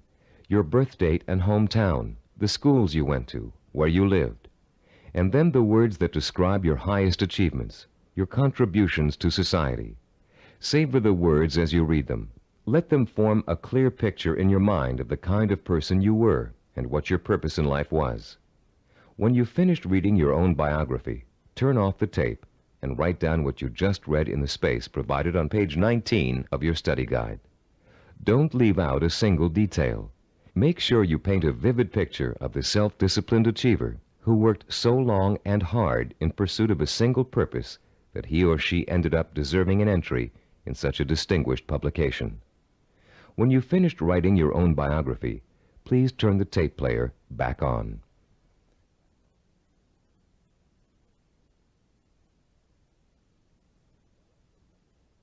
Welcome back. Now that you've completed the limitless wishing, wishful imagining, and creative biography exercises, a clear pattern should be emerging. You should now be able to answer the question, what do I, deep in my heart, really want to do? What is my purpose in life? Your fourth step in determining your purpose is writing this, the answer to that all-important question, down. You're now going to compose a personal statement of purpose. But before you do it for yourself, imagine that you're going to do it for someone else, a famous historical figure, for instance. Try George Washington. What do you think his statement of purpose might say? After all, he accomplished a great deal, not the least of which was becoming the first president of the United States. But George Washington never actually intended to become the first president. He was elected because of the kind of purpose he really had. A purpose statement for George Washington might read, I would like to use all my strength, courage, knowledge, and resources to secure liberty and freedom for all my fellow colonists. George Washington was a great statesman and public servant, but there are other kinds of achievers. Amelia Earhart, for example. Even in childhood, she had a definite purpose in mind. It was not to be a famous woman aviator. That came later, as a natural outcome of what she really wanted to do. Amelia Earhart's purpose statement, composed when she was still a child, said, When I grow up, I'm going to have adventures and show the world that women can be as heroic as well as men.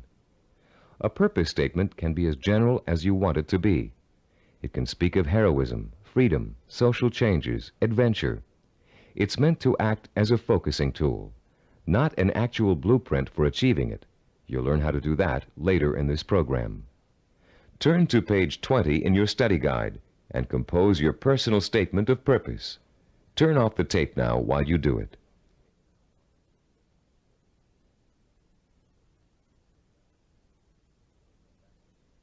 Welcome back again. You've come a long way in this session. You've learned to use limitless wishing, wishful imagining, creative biography, and a statement of purpose to narrow down your options and make a final choice about where you're going to focus your efforts. You've just used this four-part process to make a major decision about what you really want to accomplish and achieve in your life. But you can use it again and again, anytime you feel it's necessary, to aid you in making any kind of decision, from the smallest to the most important. This process works equally well for macro and micro decision-making. Whether you know it or not, you're now well on your way to becoming a self-disciplined achiever. You've learned to use one of your richest natural resources, your intuition and imagination. You've discovered what it is you really want to achieve and have written it down as a statement of purpose. You've laid the solid foundation upon which the power of self-discipline is built. We'd like to congratulate you on what you've already accomplished. In our next session, you're going to learn how role models can inspire and teach you to achieve your lifelong ambition. In Homer's The Odyssey, one of the oldest surviving epic poems in the world, there is a character named Mentor. A wise and practical man, Mentor kept everything running smoothly at home, while Odysseus, the hero of the tale, went off for 10 years to have adventures. Mentor played his role so well and gave such wise and true advice that his name has become part of the English language as a representation of what he stood for. The American Heritage Dictionary defines a mentor as a wise and trusted counselor or teacher. This session is about mentors. Few achievers can ever reach their goals without them. Mentors provide you with the kind of inspiration, motivation, and example that can make the difference between achievement and failure. Mentors help you to develop the belief that anything is possible. And mentors allow you to learn through modeling, that is, emulating the person you'd like to be. In ancient civilizations, mentors were revered. In the 18th century BC, there lived a wise Babylonian king named Hammurabi. One of his greatest achievements was developing and drafting mankind's first set of civilized laws, known today as the Code of Hammurabi. This king was so wise that one of his laws required all men of learning and craftsmanship to pass on their knowledge and skills to the young through examples their students could follow. Hammurabi realized that without modeling, no civilization would last very long. There have been many changes in the past 3,800 years, but one thing has remained the same. Without modeling, learning and achievement are not possible. It is a rare person who can forge a new path in society without consciously or unconsciously imitating someone that came before him. It is a rare artist who develops a new style without first having worked in the style of a master he or she has always admired. But actual skills aren't the only thing you learn through modeling. Values, attitudes, and behaviors are also passed on from mentors to students. And whether you realize it or not, you've been a student of behavior all your life. As an infant, your eager mind quickly grasped everything that was going on around you. You watched and later imitated what your parents, siblings, friends, and teachers were doing. If you had good models of integrity and achievement, most likely you grew up to be an achiever yourself. But if your models reflected apathy or failure, you probably grew up to imitate many of the self-defeating and negative behaviors you witnessed in your early years. Most of us had models who could best be called middle of the road. Your parents may have had specific skills and abilities they were proud of, but fell short of being a good example to you in other ways. An older brother or sister may have possessed exceptional talent in an area where you couldn't possibly compete. As a result, you've probably been instilled with a mixture of negative and positive attitudes about yourself and your abilities to succeed. It's time for you to develop the kind of positive outlook that is critical to developing self-discipline. It's time for you to throw off the cloak of self-doubt and realize that when you acquire self-discipline, you have what it takes to achieve your goal. It's time for you to use that self-discipline to develop the knowledge and skills you need to achieve.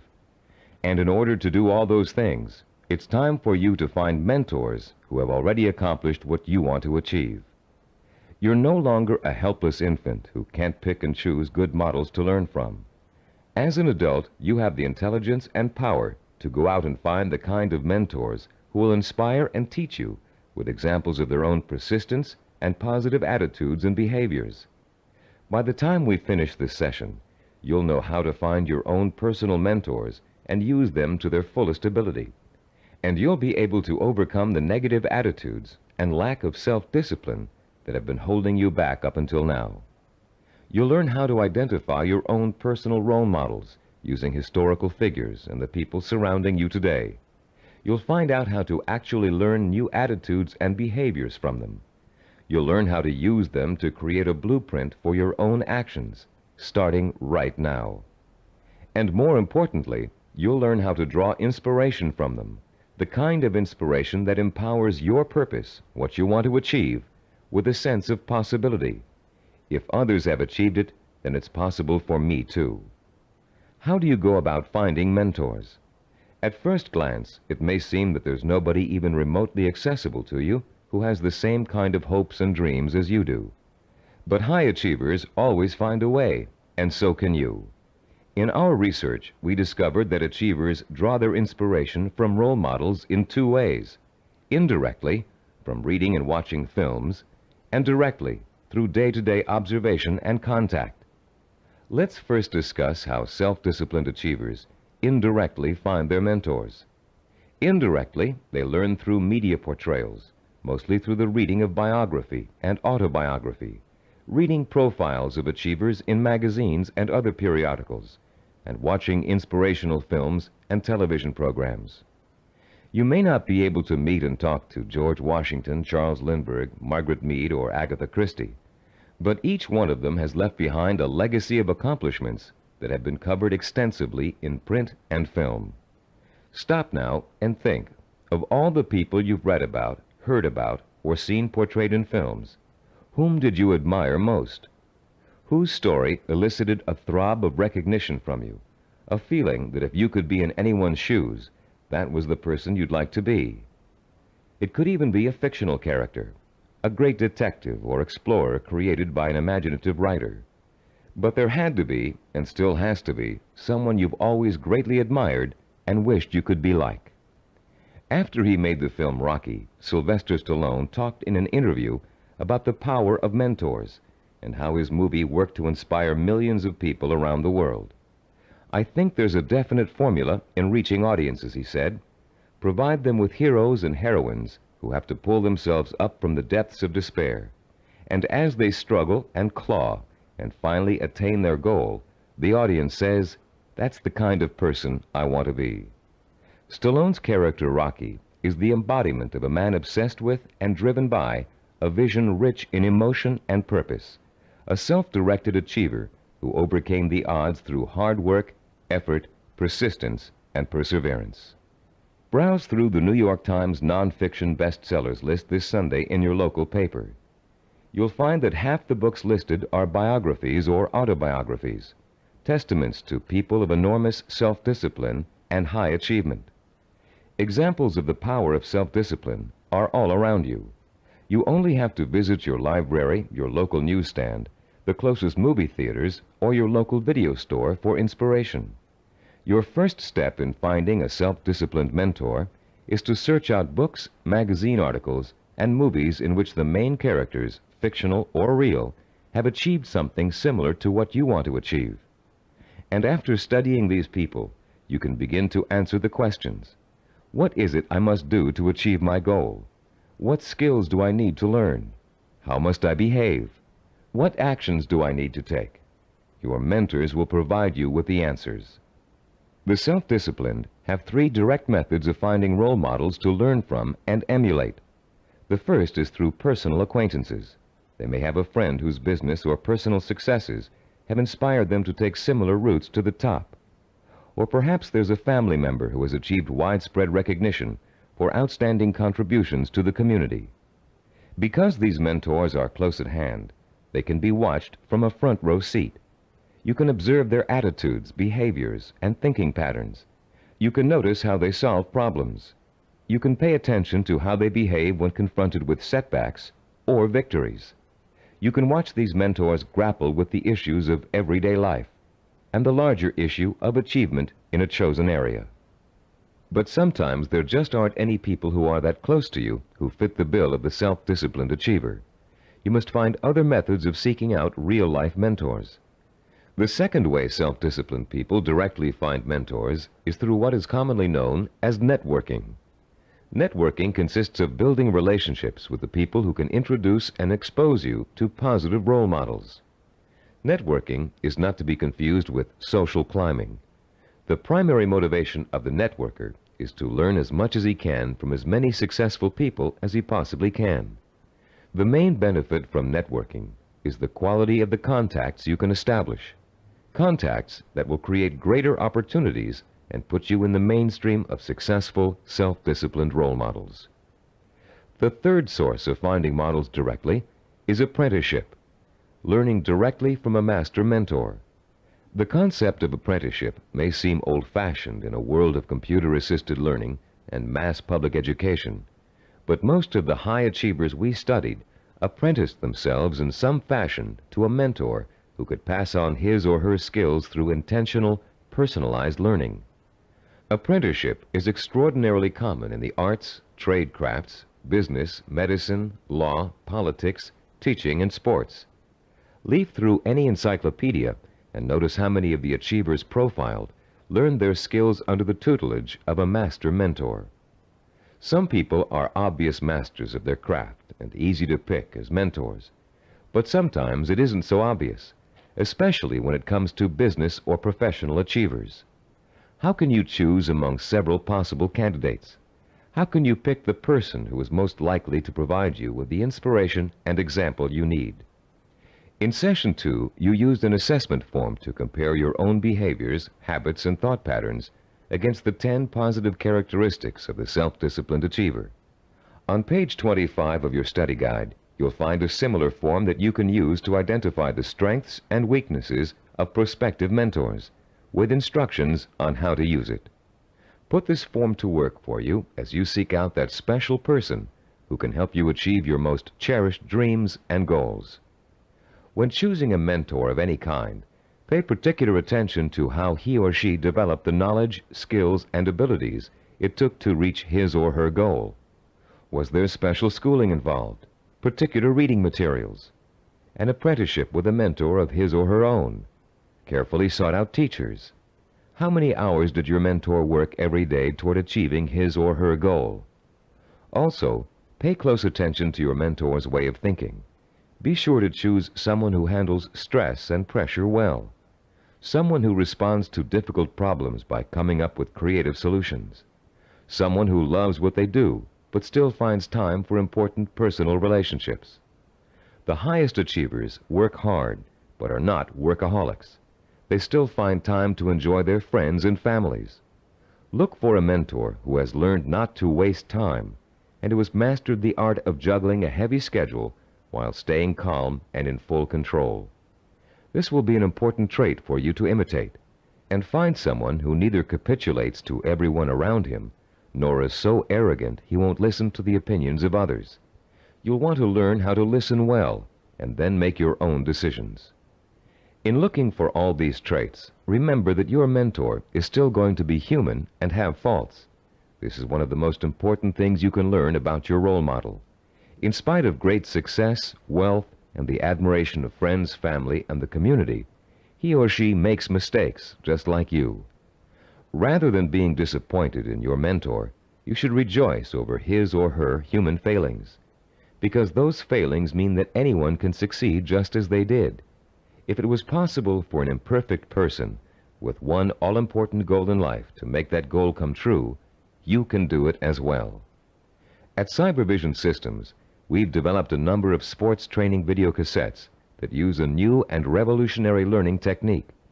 These video cassettes feature some of the world's greatest athletes, highly self-disciplined achievers who have won world championships and Olympic gold medals. And in the casual conversations we've had while working with these athletic stars, each one has revealed that he or she had a mentor whose skills, attitudes, and behavior served as an example of how to achieve. One of the things that struck us during these conversations was the fact that most top athletes were just as intimidated as you and I might be the first time they met their role model heroes, for lack of a better word. The idea that a major league ball player of undisputed talent might be quivering like a school kid in the face of their lifelong hero made us feel pretty normal, actually. I think we all feel a sort of psychological barrier when it comes to measuring ourselves against our role models. But as the athletes we talked to discovered, that barrier can be overcome quickly and easily. Each of them described the eventual realization that came from playing on a team with a personal hero or from riding the same pro circuit. The realization? As Olympic gold medal skier Jean-Claude Killy put it, everybody puts his pants on, one leg at a time. What each of them realized was that they too could easily perform like the role model they idolized. The idols, viewed close up, turned out to be as ordinary as the worshippers. They realized how great an opportunity they had to learn from their hero. Discovering that their idols were human and fallible, they began to believe deep within their hearts that they could equal or even surpass their idols' accomplishments. Though the role models you choose have developed tremendous strengths that have made them successful, they also have many weaknesses.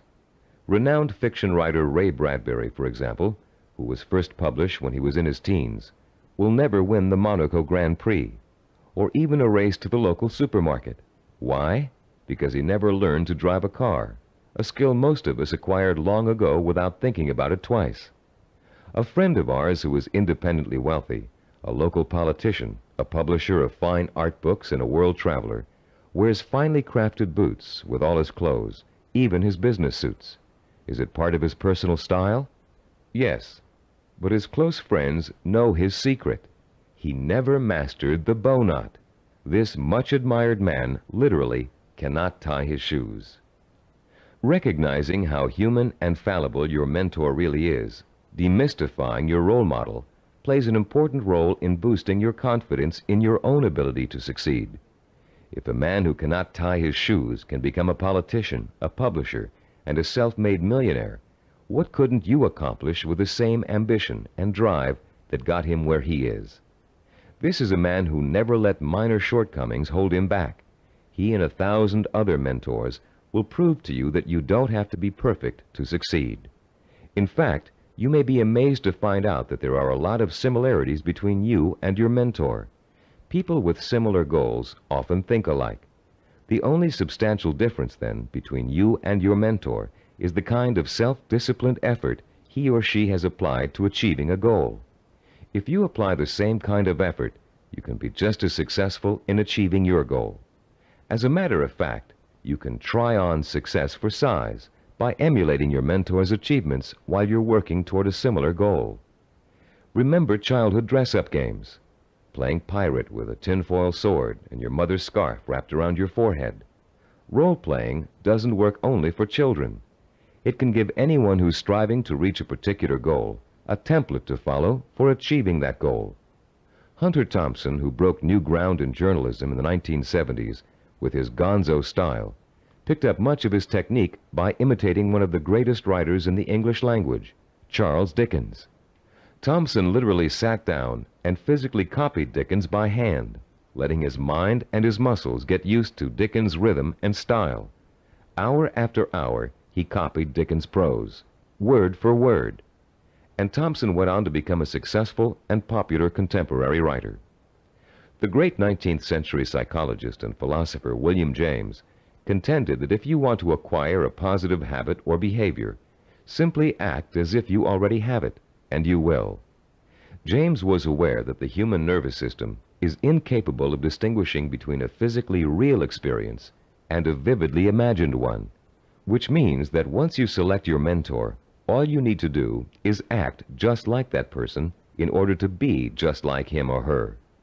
Remember General Patton? He acted just like Alexander the Great, and he won battle after battle against the Axis. What about Babe Ruth? He imitated shoeless Joe Jackson and went on to achieve much greater fame than his role model. Or perhaps you've heard of a fictional character named Bunker Bean. Bunker Bean was a timid, weak boy, raised by his parents to think he would always be a failure, and he was.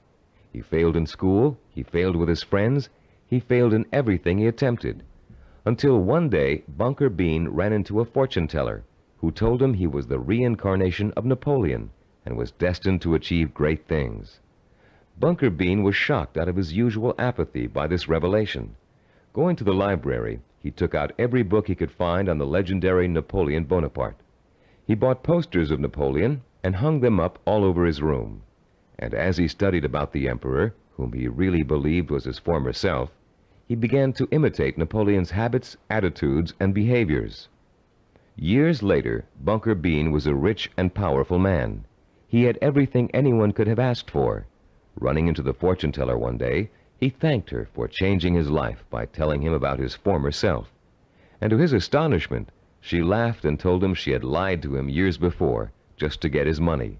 He wasn't the reincarnation of Napoleon after all. Bunker Bean was crushed. But since he had spent the many years acting like his role model, he found he couldn't shake the habits of success he had acquired. It was then that Bunker Bean realized that everyone is born with the potential to be a great achiever, if they can only believe they are. You don't need a fortune teller to set you on the road to greatness. You do need to find a mentor, study that mentor, realize his or her strengths and weaknesses, and start imitating the behavior that made your mentor the success he or she is today. If you were an actor preparing for a starring role, you'd spend months studying the script, learning your lines and rehearsing your part over and over again until you knew it inside out. Only then would you have the knowledge, skills, and confidence to make a glorious debut. If, as Shakespeare said, all the world's a stage, then finding a mentor is your way of choosing your own starring role. For a while, as you closely observe your mentor and learn the script, you'll be just an understudy. But then, one day, the stage will be yours. Acting as if has remarkable suggestive power. In a book called The Wind Walker, which was made into a powerful film, an aged blind Indian spends his days teaching the ways of warriors. Sitting late at night, reflecting on the day's lesson and the children's reactions to it, he recites a poem to the heavens, part of which goes, "And did you not see the glow of their faces when he called them men, when he called them warriors? And is it not so that we become most quickly the persons we think we are?" And later, this passage appears. He was making the children feel important, that one day they could be important. That was the way of a teacher, of a true man. Once you select your role models and learn about them and from them, you, like the young Indian children, should feel important, so that one day you will be important.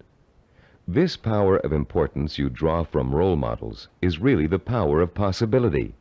Once you learn about your role models, their strengths and weaknesses, they become real and human to you.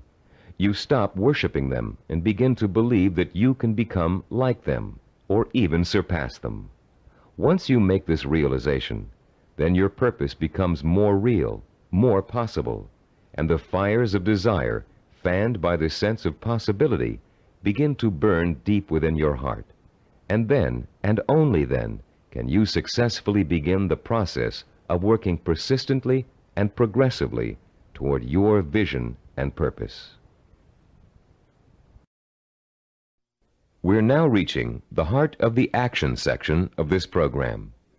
In this session, you're going to learn how to transform your purpose into sensory-rich, emotion-provoking images of achievement. But before we do, let's quickly review the kinds of actions you've taken so far to begin your journey to achievement. In Session 4, you learned how to determine your purpose, the goal that represents the true desire of your heart and mind. This purpose is so important to you that you're willing to dedicate a great deal of time and energy to achieving it. It gives you a reason for living, and a reason for becoming the kind of self-disciplined achiever who can make it happen. In Session 5, you learned how to identify models of achievement, people who have already attained goals similar to yours. You learned how to turn those models into personal mentors, people who can inspire and teach you to achieve in much the same way they did. You found out how to isolate and identify their talents and habits. You also learned to use your mentors to create a strong sense of possibility, a feeling that if they could do it, so can you. With a clearly defined purpose and a strong feeling of "it's possible for me," you have already broken through the chains of failure that shackle and bind more than 90% of mankind. Most people don't have a purpose. They don't think that they're capable of achieving anything worthwhile. Now you're ready to take another giant step on the road to achievement. In this session, you're going to learn just how to translate your purpose into an emotion-provoking vision. This vision will become so real in your imagination that it will inspire and motivate you to work towards it every minute of every day until you make it come true. What we call your vision of success is a clear, sensory-rich, highly detailed mental picture of what you want to achieve and the rewards you'll experience as a result of its achievement. When this vision of success is linked to your purpose and a strong sense of possibility, it will, like a hot branding iron, burn itself deep into every fiber of your being. Not only will you become obsessed with this vision, but you'll also develop a sense of deep belief in your ability to achieve it. Your vision allows you to make a quantum leap from the sense of possibility to the sure-fired conviction that I know I can do it. You're about to learn a simple but powerful 4-step process for transforming your purpose into a sensory-rich goal. Once you have done that, we're going to give you 5 easy-to-use guidelines that will help implant the goal deep into your mind and nervous system. It will then become a permanent part of you and serve as the fuel that fires your emotion and incites you to purposeful action. Let's now begin to learn about the process of sensory goal setting and how you can use sensory goals to develop what we call a magnificent obsession, a burning desire to achieve your purpose. The first step you must take is to translate the statement of purpose you developed in Session 4 into what we call a sensory goal statement. As you recall, your statement of purpose was a general statement of what you would like to achieve. Your sensory goal statement is going to be much more specific. There are 3 main elements to the statement you are now going to write. First, it must be result-oriented. It must focus primarily on what you want to get out of your achievement. Second, your sensory goal statement must be time-specific. You must determine a point in time when your goal will be achieved. And third, it must be measurable. You must specify a criterion that lets you know when your accomplishment is complete. If you want to become a doctor, for example, your criterion might be finishing your internship and setting up your own practice. If you want to start your own business, your criterion of success might be the day you move into your own offices or hire your first employee. Having a measurable goal gives you the motivation to work towards a specific end. It also lets you measure your progress along the way and take corrective action if you're moving off target. This sense of having a concrete reality to work for, combined with an actual time frame and a result to look forward to, fuels your drive and compels you to work persistently and systematically toward the ultimate success of your endeavors. Let's quickly look at a few examples of how a statement of purpose can be translated into a sensory goal statement. Let's say your statement of purpose reads, I want to help cure disease. Your sensory goal statement might read like this. In June of 1989, I will receive a medical degree. If your purpose is to become your own boss, then your sensory goal statement might read, in January of 1987, I will open up a retail store of my own. If your purpose is to run a marathon, your sensory goal statement might read, in June of 1986, I will enter the Boston Marathon and complete the 26-mile run in under 5 hours. Now turn to page 29 of your study guide and look at Form 6.1. There's a space there for you to write your goal statement down. Take a moment now to compose and write your sensory goal statement in the space provided. I'll pause for a minute while you do this.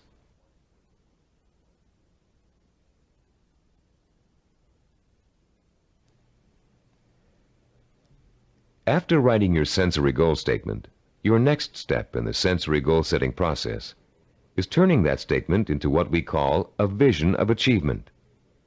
The first way in which you're going to do this is by finding photographs in books, magazines, and newspapers that show people living, experiencing, and achieving your vision.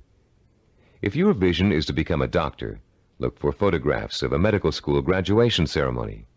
Find pictures of doctors involved in research. Look at Scientific American, the New England Journal of Medicine, and similar publications aimed at doctors and scientists. If your vision is to be your own boss, find photos of people who own successful businesses. Business Week, Industry Week, and specific retail trade publications are good sources to try.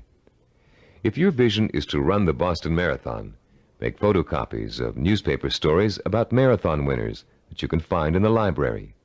And check Runner's World and similar publications aimed at serious runners. The purpose of this exercise is to give you some concrete images to inspire your own personal images of achievement. You'll learn how to create those personal images in a few moments. Creating a vision achievement scrapbook of pictures that personally speak to you about your own desire for achievement can have a powerful effect on your motivation and drive. Devote some time today or this evening to locating these pictures, and in the future continually be on the lookout for more. The third step in the process of developing a sensory goal requires that you make a listing of all the advantages and rewards you will experience as the result of achieving your goal.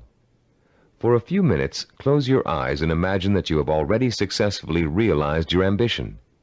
How is your life different because of it? What recognition have you achieved? Has it made a difference with your family and friends? Has it made an impact on other areas of your life? Are you getting up at the same time in the morning, driving the same car to work? Are you going out more in the evenings, wearing different clothes? Turn to page 31 in your study guide, and in the space provided on Form 6.3, write down every single reward you can imagine resulting from the achievement of your goal. Don't just write down the general rewards, get as specific as possible. For instance, running the Boston Marathon may greatly boost your self-confidence and increase the respect you get from family and friends. But training for it will also get you into superb physical shape, meaning you'll have more energy, more stamina, more drive. You'll look better, feel better, sleep better, and do a better job at work. Use the photographs from your scrapbook to help you identify all the rewards you can think of that are associated with your goal.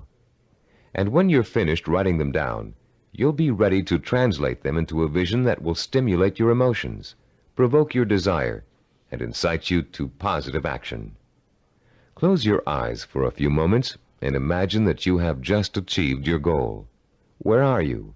What do you see around you? Are you indoors, outdoors, in your own home, at the office? Who are you with? Notice every tiny detail of your surroundings, including the texture of wallpaper, the color of the sky, the faces of the people you're with, the clothes they're wearing.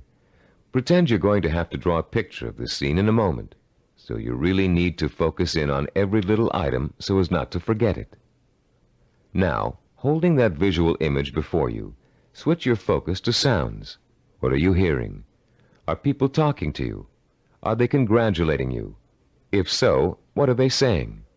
Are you hearing the voices of your parents, your spouse, your children, your friends? Are you all watching TV, where a famous newscaster's voice is reciting the story of your achievement? Maybe there's a party being held in your honor, and you can hear music in the background. Concentrate on every single sound you can hear and differentiate. Now, let's add the sense of touch. Are people shaking your hand? Do their hands feel smooth, rough, warm, cold? Are the grips firm or slack? Are you being patted on the back, hugged by your family and friends? Is someone pulling at your sleeve to get your attention? Next, imagine the prevalent smells that are surrounding you. If you're in the middle of a celebration, can you smell the food on the buffet table? Is the fragrance of champagne wafting up from the glass you're holding? Can you smell people's perfume or cologne? Now concentrate on taste. Are you sipping that champagne you were holding a moment ago, eating hors d'oeuvres? Or is the taste of success so sweet that you don't need or want any food? Finally, what are you feeling emotionally? Pride? Satisfaction? Maybe you're feeling relief that the hardest work is behind you. Maybe you're feeling the power of your new position.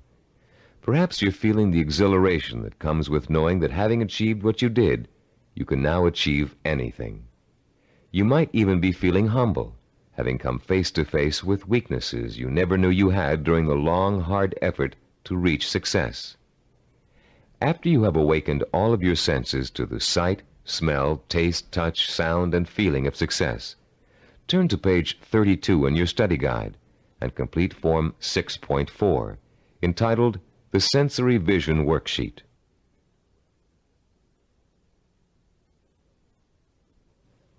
The four-step process we have just outlined takes you on another emotional journey that gets progressively richer, clearer, and more potent.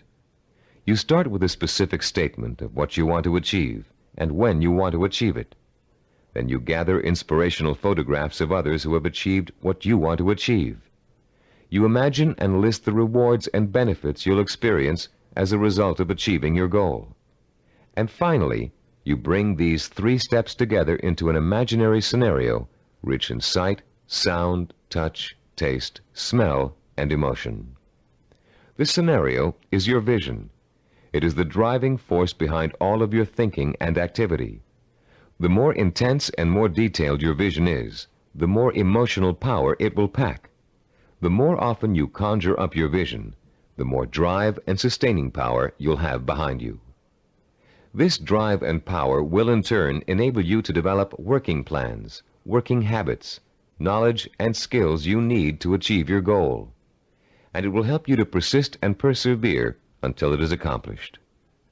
Now that you've imagined reaching your goal in all of its sensory detail, you're going to have the opportunity to record it on tape. Don't leave out a single sensory detail. The richer your description, the more powerfully it will affect your ability to keep striving to reach your goal, day after day, week after week, month after month. Use as much enthusiasm as you can during your description. You should be enjoying yourself. After all, it's your vision of success you're describing. After you've finished recording, play back your description and listen to it carefully. Did you falter in places? Were there things you couldn't describe fully? Did it sound as if you didn't quite believe what you were saying?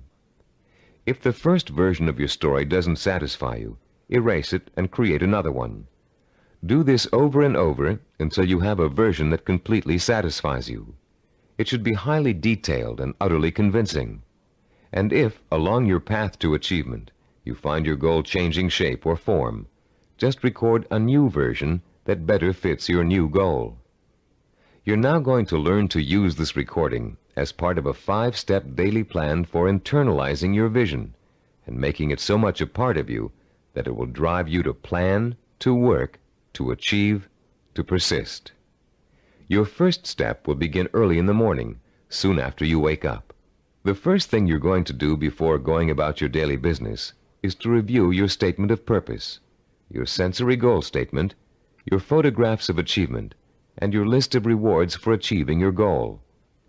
This is not just to remind you of why you're striving for success. It's to remind you of exactly why you need to succeed. Your statement of purpose, your list of rewards, your photographs, all speak of your deep need for achievement and the ways in which it will satisfy you and enrich your life. This is what you need to awaken in yourself anew every single morning. After you've reviewed those materials, your second step is to listen to your recording of your sensory goal description. The sound of your own voice, filled with enthusiasm, describing the joy and pride you feel in achieving your goal, will light a fire inside you that will give you the energy and stamina to persist in your efforts to reach success every single day. And during the day, as part of step 3, you must take a few moments out from whatever you're doing, close your eyes, and imagine your sensory goal in all its richness and brilliance. Recall the touch, taste, smell, sight, and feel of success. Relive your emotional reactions to it. Keep the obsession to achieve burning in you all the time by remembering this vision as often during the day as possible. For step 4, at night you must mentally review all the events that occurred during the day. Did you have new experiences that could help you fuel your vision and make it richer and clearer? Make another recording that reflects your new thoughts and feelings. Step 5 consists of listening once more to your sensory goal description before going to bed. And as you're falling asleep, play your sensory-rich scenario of achievement over and over again in your head. This 5-step plan will refuel and reinforce your motivation for achievement, and it will help to give you daily feedback on how well you're progressing toward your goal. But remember, there will be setbacks and mistakes along the way, and there will be readjustments in your thinking and planning about what you want to achieve and how you want to achieve it. You'll find yourself adjusting your course just as you adjust your steering wheel while driving on a winding road. This is to be expected because there is no effortless path to achievement. For this reason, we suggest you record your vision over again at least every 2 weeks. That way, it can keep pace with your daily experiences and changes in outlook. You've come a long way in this session. You've turned a general statement of purpose into a specific statement of what goal you want to achieve. You've put an achievement date on that goal. You've gathered pictures of it. And you've learned to turn it into a living, breathing vision of success that evokes the kind of strong emotions you need to sustain a long, hard effort of achievement. Now is the time to record your vision. Take your time and do it as many times as necessary until you are satisfied with the results. Remember, you're going to be listening to it twice a day, so it needs to be rich and rewarding. You may find you need several tries before you successfully record a vision that satisfies you in its richness of detail and intensity of emotion. Do as many versions as you need until you get the one that sounds just right. If your goal changes, record a new version. If you've reached your goal and want to pursue another, create a new vision and record it. Remember, include all the details and be as enthusiastic as possible. Now, begin your own narration of what it would look, taste, touch, smell, sound, and feel like to achieve your goal. What you can do, or dream you can do, begin it. Boldness has genius, power, and magic in it. These immortal words, written by the great German philosopher and dramatist Johann Wolfgang von Goethe, perfectly set the stage for what you're going to learn in this session. Here, we're going to help you turn the vision of what you want to achieve into an action plan. In Goethe's words, to boldly begin your dream. You already have the vision. You believe in it and in your potential to achieve it. Now we're going to work on a practical, step-by-step process through which your vision can be brought to life. For, as former United States President Theodore Roosevelt said, dreams are a dime a dozen. Everybody's got dreams. It's their execution that counts. Planning is the logical mapping out of where you want to go and how you want to get there. Seneca, the Roman philosopher, captured the importance of planning when he said, "When a man does not know what harbor he is heading for, no wind is the right one." Planning helps you focus your direction and organize both your time and resources. Every moment spent in planning saves 3 or 4 in execution. In this session, you're going to learn a simple yet powerfully effective system of planning, of organizing any goal you want to achieve into logical, easy-to-visualize steps. This system is applicable to any type of task or project, from building a deck to getting a medical degree. It will help you to make short or long-range plans, organize your resources, create schedules to meet necessary deadlines, and improve your decision-making skills. It will also improve the quality of your work. While following this plan, you'll experience an increase in self-confidence and pride as you realize that you are on your way to becoming a self-disciplined achiever. Every small task in your plan that you accomplish will be living proof that you are one step closer to your goal. And as you take each step, your faith in your ability to accomplish your goal will be reinforced and expanded. In approaching the creation of a plan, it is important to keep the following basic facts in mind. First, planning is a way to look at both the whole picture and parts that make up the whole. It is a way to organize those parts in a logical and sequential way. One step should lead to another. More than that, each step you take should make the next step possible, like adding links to a chain to make a fence. We've introduced you to the concept of macro and micro achievements. The whole picture is your macro achievement. The steps you must take to achieve your macro achievement are micro achievements. If you want to build a house, a macro achievement, you must start by leveling the site and digging a foundation. Only after those steps have been accomplished can you go on to pouring the foundation, putting up the framing, putting in electricity and plumbing, finishing the walls, installing the roof, and so on. The second fact to keep in mind is that ideas take time to implement. I won't dwell at length on the subject of time now, since we're going to devote all of Session 8 to time. But I'd like to tell you a short story about a Micronesian island leader named Pialug that illustrates the kind of time and patience it takes to achieve excellence. 50-year-old Pialug is the most respected and powerful man in his community because he's a navigator. His grandfather had told him, if you learn navigation, you will have a name. You will eat the navigator's food. At sea, you will have more power than a chief. Pialug began learning navigation at the age of 5. Using shells and pieces of coral on sand, his grandfather created models of the constellations to teach him how to chart distance and direction. Pialug learned that at the right time of year, he could simply point the bow of his canoe at the rising star to steer his course. But since the stars rise 4 minutes earlier each evening, the rising star changes position every day. So Pialug also had to learn the positions of the multitude of lesser stars. It took him 45 years to learn every movement of every major and minor star and constellation in the nighttime sky. But having taken the time to learn, Pialug now enjoys the respect, admiration, and status in his community that comes with being a navigator.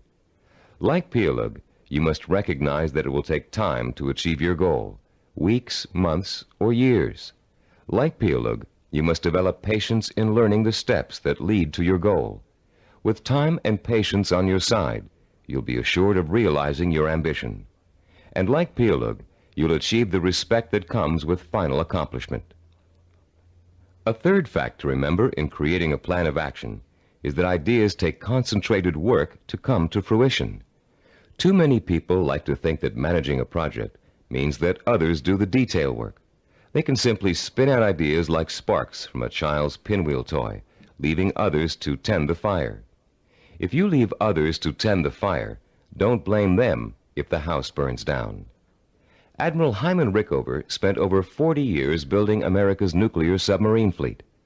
Rickover himself supervised the research, design, construction, and operation of the mighty underwater craft. His reputation as an excellent manager who always got results was only equaled by his talent for engineering. Upon Rickover's retirement, he explained his philosophy of management to an interviewer. The man in charge, Rickover said, must concern himself with details. If he does not consider them important, neither will his subordinates. Yet the devil is in the details. It is hard and monotonous to pay attention to seemingly minor matters. In my work, I probably spend 99% of my time on what others may call petty details. Most managers would rather focus on lofty policy matters. But when details are ignored, the project fails. No infusion of policy or lofty ideals can correct the situation. 3 basic elements to keep in mind, then, when creating an action plan. They include looking at the whole picture, taking time to complete each step before you go on to the next, and paying attention to details. A fourth point to remember is planning, and the implementation of a plan is a trial and error process. You will make mistakes. Most of them will be unavoidable and will serve as springboards of learning and refinement. When you make a mistake, learn from it. Take corrective action to avoid making it again, and get right back on course. Remember, supposed experts have made greater mistakes than you're going to make, and have managed to turn them into creative successes. Take the Coca-Cola Company's introduction of the new Coke, for example. After spending millions of dollars on market research and more millions of dollars marketing their reformulated soft drink, they were forced by public pressure to bring back the old formula. They made a mistake in trying to change the taste of Coke, and their marketing executives admitted it. But because of that mistake, Coke is now in a stronger marketing position than ever.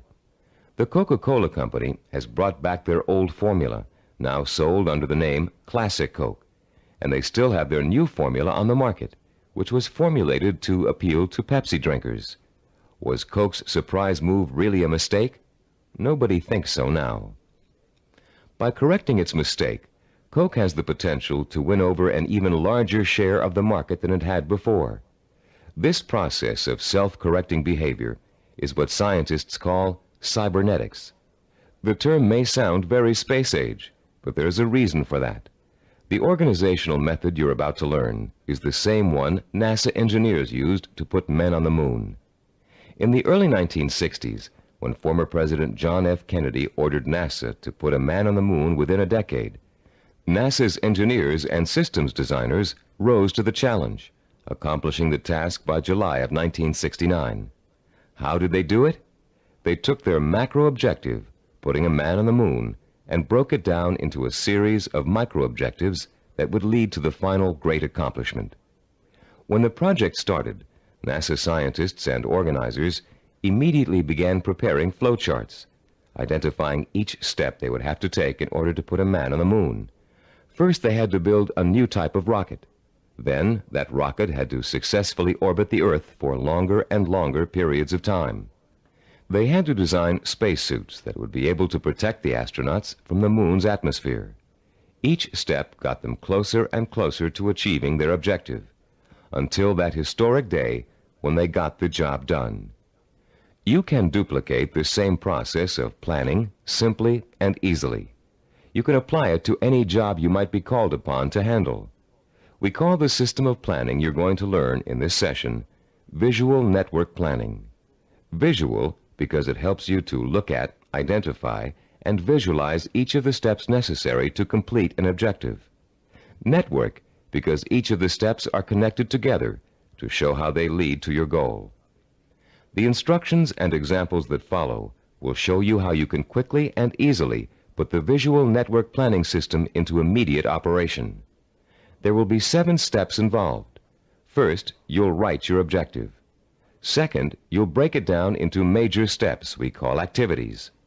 Third, you'll organize the activities in logical order. Fourth, you'll design a visual network. Fifth, you'll estimate how long each activity will take to complete. Sixth, you'll determine what we call critical path and float. And seventh and last, you'll assign actual calendar dates to each activity. Don't worry about remembering all of these steps now. We'll go over them one by one, with examples to help you understand them. For now, as we begin our discussion of this powerful planning system, you'll need to refer to your study guide and follow along as I explain each concept. I'll pause here for a few moments while you locate the page. First, let's discuss the 4 basic elements of visual network planning. Look at diagram 7.1 on page 36. The first element is what we call an activity box. An activity is a step or task that must be completed in order to achieve a goal. The name of the activity is listed in a box. One activity is linked to another activity by a line with an arrow. This linking of activities is the second element of a visual network plan. The third element is the activity's reference number. Each activity is assigned a number for the purpose of identification. The number is circled and located in the upper left-hand corner of the activity box. Any number can be assigned to an activity box, and the numbers you do assign don't necessarily have to follow in numerical order. Activity number 23 can follow activity number 15. The fourth basic element of a visual network plan is what we call duration. Each activity takes a certain amount of time to complete. That amount of time is called its duration. Duration is listed at the bottom right-hand corner of the activity box. It can be represented in minutes, hours, days, weeks, months, or years. Now let's use these elements to build a simple network, a group of linked activities that lead to a goal. Refer to diagram 7.2 on page 36. This diagram assumes that you have some hard winter wheat and a wheat grinder, and you want to make some fresh, hot, whole wheat cereal. How would you develop a simple visual network plan to illustrate all of the steps you must take to end up with a bowl of piping hot cereal? Your first step would be to get a piece of paper and pencil and list your objective on the top. In this case, it would read something like, cook whole wheat cereal from scratch. Your second step would then be to break your objective down into its major steps or activities. In this case, there are 2 major activities involved. The first is grinding the wheat. The second is cooking the wheat. Third, you would then put the activities into their logical order. In our example, the wheat must be ground before it can be cooked. And fourth, you would construct a visual network plan in which the 2 steps are placed in activity boxes with reference numbers, durations, and linked arrows. We have already developed the visual network plan for this objective in diagram 7.2. As you can see, activity number 2 is grinding the wheat. Activity number 4 is cooking the wheat. When activity number 2 has been completed, having taken 2 minutes, activity number 4 is ready to begin. Activity number 4 takes 7 minutes. Reaching your goal of making a bowl of fresh, hot, whole wheat cereal takes a total of 9 minutes. This simple visual network plan shows you how many activities you need to complete before your goal can be accomplished. In this case, 2. and how long each activity will take, in this case, 2 minutes and 7 minutes. The example is very elementary. If you look at diagram 7.3 on page 37, you'll see a slightly more complex visual network plan. In this case, our goal has 2 activities that are dependent upon the completion of 1 activity. Here our goal is to get both a car and a motorcycle out of a garage. Neither can be accomplished without opening up the garage door. Notice also that activity 5, labeled Getting the Car Out of the Garage, is independent of activity 7, labeled Getting the Motorcycle Out of the Garage. Both activities 5 and 7 can be accomplished at the same time, providing you have someone to drive each vehicle and providing the door is opened first. In this example, note that 5 of the 7 steps of visual network planning have been completed. 1, the objective has been written. 2, the major steps of the project have been identified. 3, the steps have been put into a logical order. 4, they have been organized into a visual network. 5, each activity has been assigned a time estimate for completion. Now let's examine step 6, the concepts of critical path and float.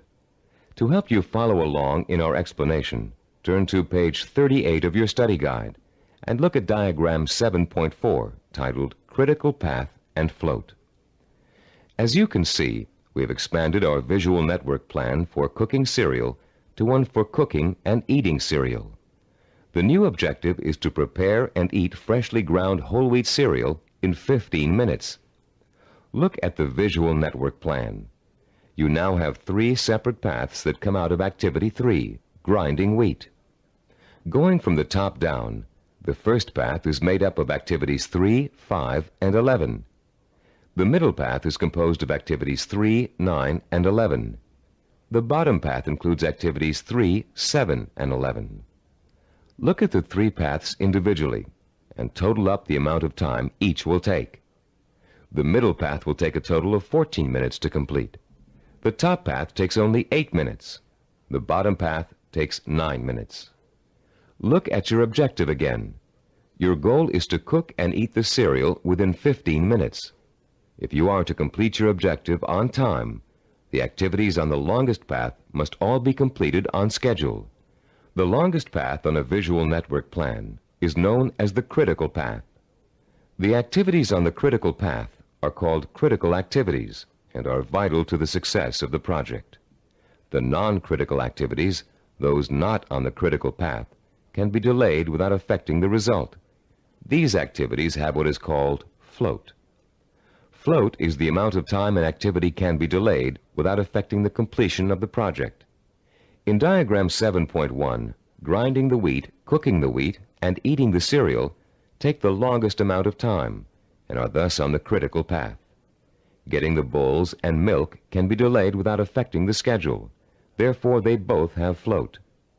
Diagram 7.5 on page 39 is the visual network plan we use here at Cybervision Systems to develop our programs. Study the plan and try to determine the critical path. Which activities take the longest amount of time to complete?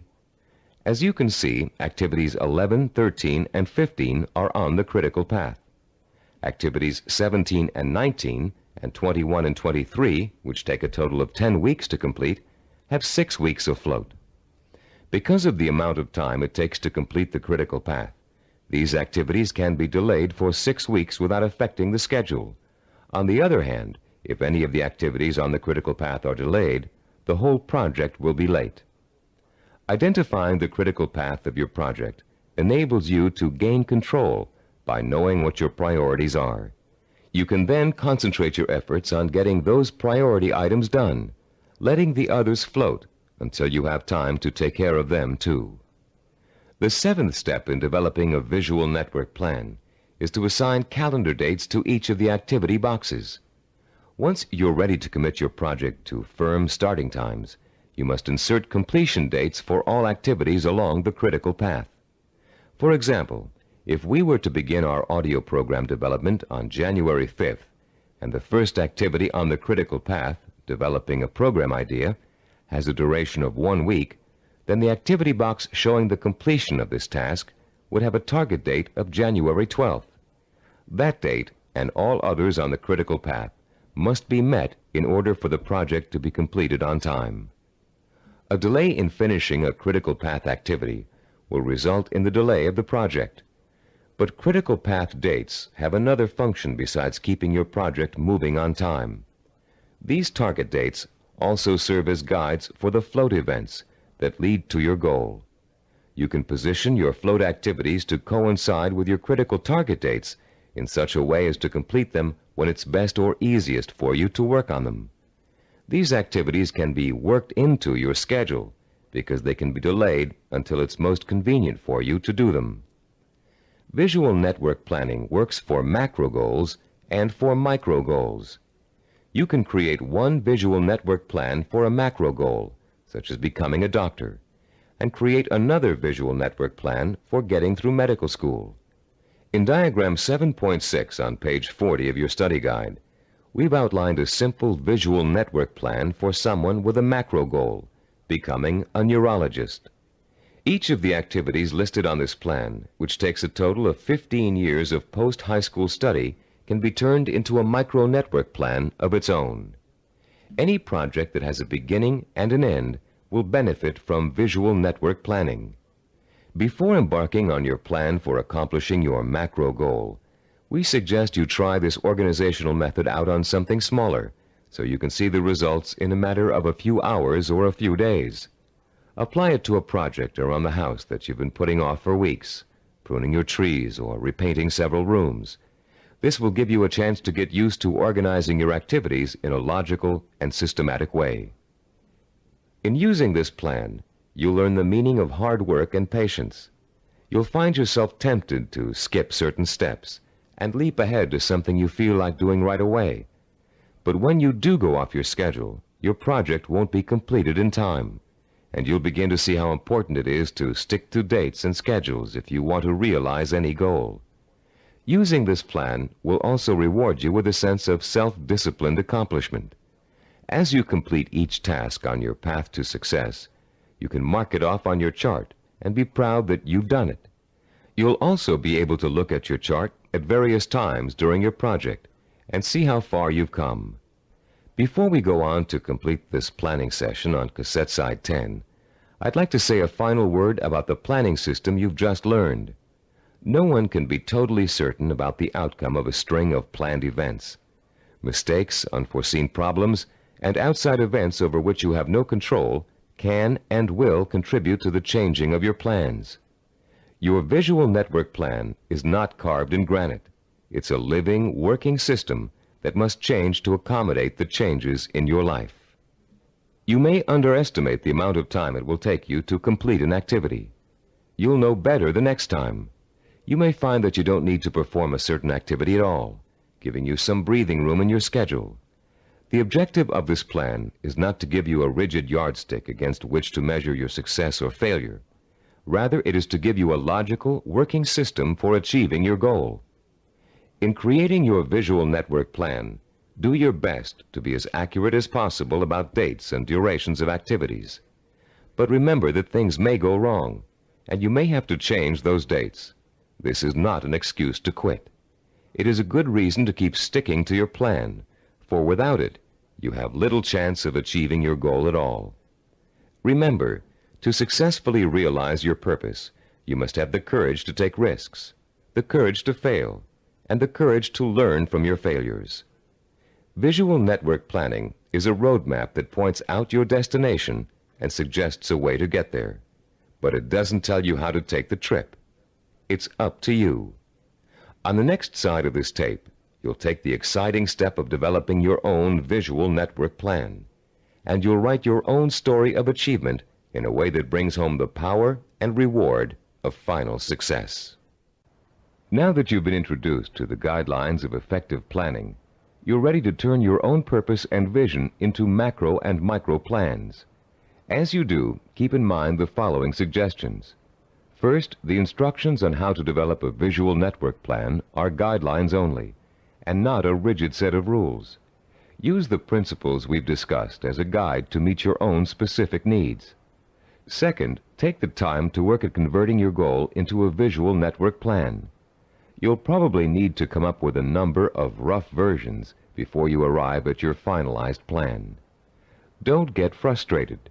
The very act of planning will force you to think logically and use your creativity.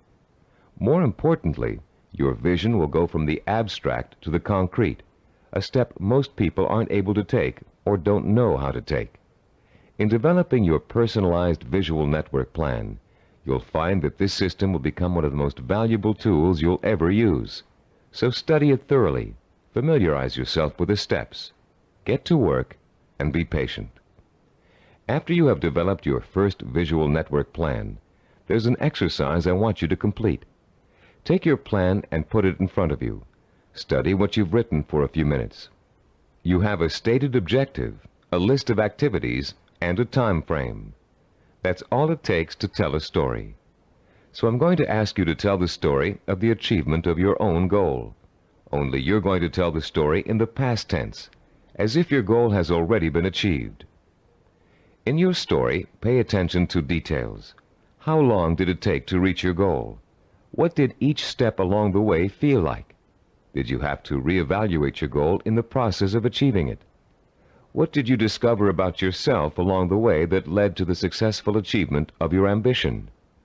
Keep your story simple. Pretend you're talking to a friend. Be enthusiastic. Be proud. Give your friend a step-by-step description of just how you did it. First I did this, then I did that, and this happened along the way, so here's how I took care of it, and so on. Now you're going to tell your story on tape to describe your success in sensory-rich detail, with all the enthusiasm you can muster, as if it finally really happened. When you're done, you'll have a record of your success that you can refer to again and again for inspiration. When you play your story back for the first time, listen very carefully to your descriptions. Did you falter in places? Was there a lack of conviction in your voice in certain areas?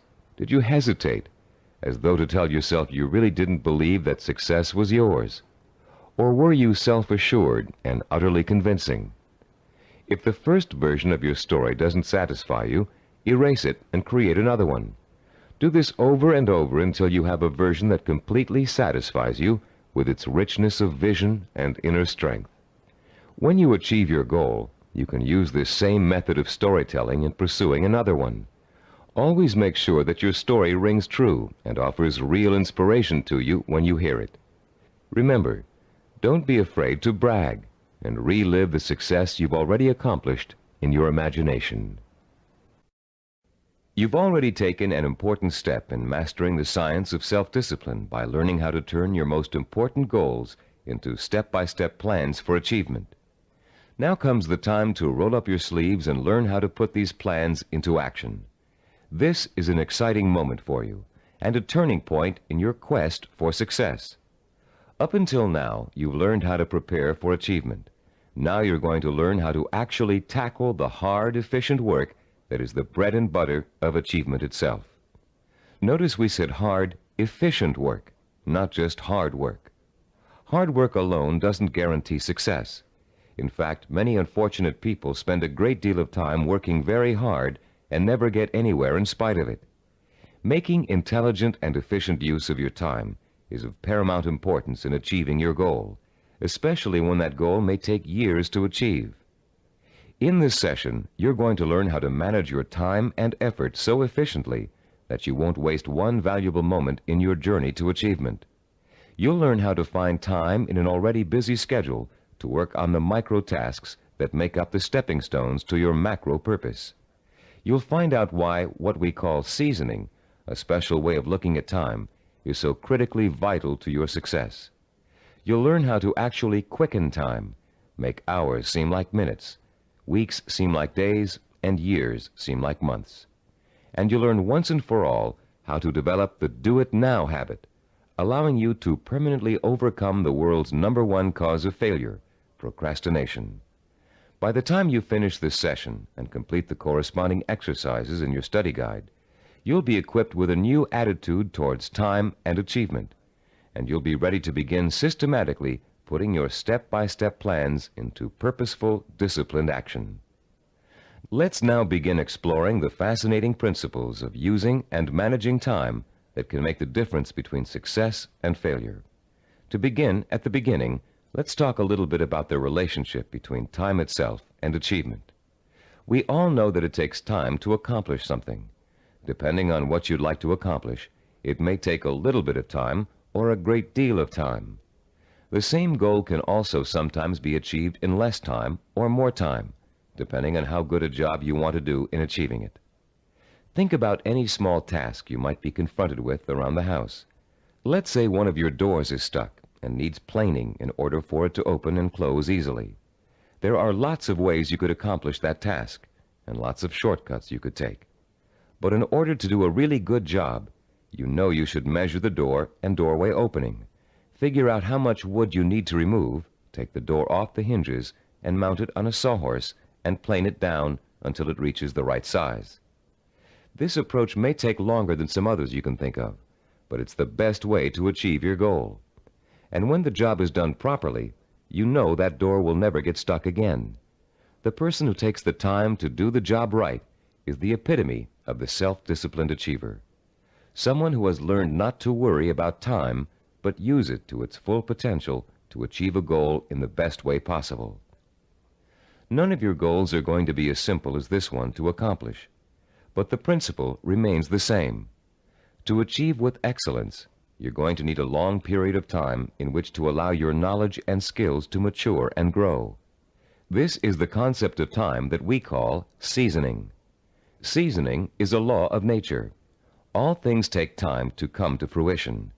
People, in their impatience to get what they want without going through this growing process, often end up stunting their own personal growth and making true success impossible. Shortcuts only lead to mediocrity and failure. Scientists, philosophers, artists, and statesmen have always recognized the importance of seasoning in accomplishing any goal. When asked by an impatient student how long it would take to become a master teacher, the Roman philosopher Epictetus replied, "Nothing comes into being all at once, not even the grape or the fig. If you say to me now, 'I want a fig,' I shall answer, 'That requires time.' Let the tree first bring forth tender blossoms. Let the blossoms endure the weathering of the sun, wind, and rain. Let the tree then put forth its fruit, and finally, let the fruit ripen." Cybervision founder Steve DeVore recalls learning about seasoning the hard way. "When I was 5 years old," he said, "I planted a garden in my backyard. Because I didn't understand how seeds grew, I would go out and dig them up every day to see if they'd sprouted yet. I hardly watered them, and I didn't weed them regularly as I should have. Because I was so impatient and neglectful, my plants never got the chance to grow properly. And when harvest time came, my vegetables were pitifully small and undeveloped. I had a friend next door, a slightly older boy who understood the principles of gardening. He let his plants grow and ripen in their own time, helping them along with regular watering, fertilizing, and weeding. He enjoyed a bountiful harvest that summer, and I learned a lesson about patience and self-discipline." All great achievers not only understand the concept of seasoning, but they value it greatly. They know that success cannot be hurried. They know that to try to hurry it is to ruin it. They understand that every step along the road to achievement is a necessary one and a small achievement in itself. And they also know that getting there can and should be half the fun. Self-disciplined achievers are willing to pay the price of time to realize their ambitions. They are not intimidated by the thought of having to work and study for 5, 10, even 15 years. Their commitment to a goal is absolute, and their vision of success is unwavering. The self-disciplined achiever knows that if what he wants will take 5 years to achieve, the 5-year effort will be worth it. He knows that those 5 years are going to pass anyway, and he has a choice about whether to spend them preparing for success or wasting the time thinking and dreaming about what he'd really like to do. For the self-disciplined achiever, there is no choice. He'll gladly spend those 5 years working and studying to achieve his goal. Does several years seem like a long time to you? Think how fast the last 5 years of your life have gone by. What did you do during that time to make achievement possible? If you had been working steadily towards your goal all that time, you could have achieved it by now. Let's say you're 34 years old and your dream is to become an architect. You know it will take you 6 years of schooling and apprenticeship before you can get a good job with a respected architectural firm. But that means you'll be 40 years old by the time you reach your goal, and you feel you just can't wait that long. Stop and think. You're going to be 40 years old in 6 years whether you study architecture or not. And if you choose not to study it now, in 6 years, you'll be in the exact same position, wanting to be an architect and knowing it will take you 6 years to get there. Only by then, you'll have to work until you're 46 to achieve your goal. You can get there in 6 years by starting now, or you can choose to give up hope of ever getting there at all. If you really want to achieve your goal, 6 years won't seem like such a long time. As you'll find out later in this session, to the self-disciplined achiever, the 6 years will go by very fast. Impatient people want things to happen overnight. In the words of French philosopher Blaise Pascal, they anticipate the future as too slow in coming. And in being unwilling to devote hours of time to the kind of seasoning it takes to become accomplished at anything, they waste their lives by doing nothing at all, and they wonder why they always feel so unfulfilled. How many youngsters have you known who came home from a rock concert determined to learn to play the guitar? It looked easy when the group on stage was playing, so the youngster goes out and buys a guitar and takes his first few lessons. And all of a sudden, it becomes apparent that it's not easy. It's going to take years of hard work and effort to learn to play really well. So the youngster loses interest and gives up, bored with the tedium of practicing scales for hours. Yet the professional musicians he's watched have put in years of practice to get where they are, and where the youngster would like to be. The great artist Pablo Picasso was once approached by an admiring woman in a restaurant. Having recognized him, she asked him to draw something, anything, on a napkin for her. She told him she'd pay him whatever he thought was fair, if only he would provide her with this impromptu work of art. Picasso agreed and spent 5 minutes drawing a picture on the napkin. When he was finished, the woman picked the napkin up in delight. How much did he want for the picture, she asked. Calmly, Picasso replied, $10,000. Dumbfounded, the woman began to argue with him that a picture drawn on a napkin in 5 minutes couldn't possibly be worth that much. But Picasso just smiled and said, Madame, it may have only taken me 5 minutes to draw the picture, but it took me 40 years to learn how to draw it. 40 years. Does that seem like an interminable amount of time? To a master artist seeking the ultimate expression of his talent, a great scientist seeking a cure for disease, or an ambitious businessman trying to turn a small company into a Fortune 500 corporation, 40 years can seem to fly by overnight. To the dedicated, self-disciplined achiever, time is nourishment for what he wants to accomplish. And that time is well spent, taking step after step in a continuous effort to achieve a specific goal. The achiever does not get sidetracked. Every day he concentrates on the micro tasks that make up his macro purpose. And each completed micro task becomes a source of pleasure and a reward in itself. Top newscaster Eric Sevareid achieved his macro purpose by actually ignoring it.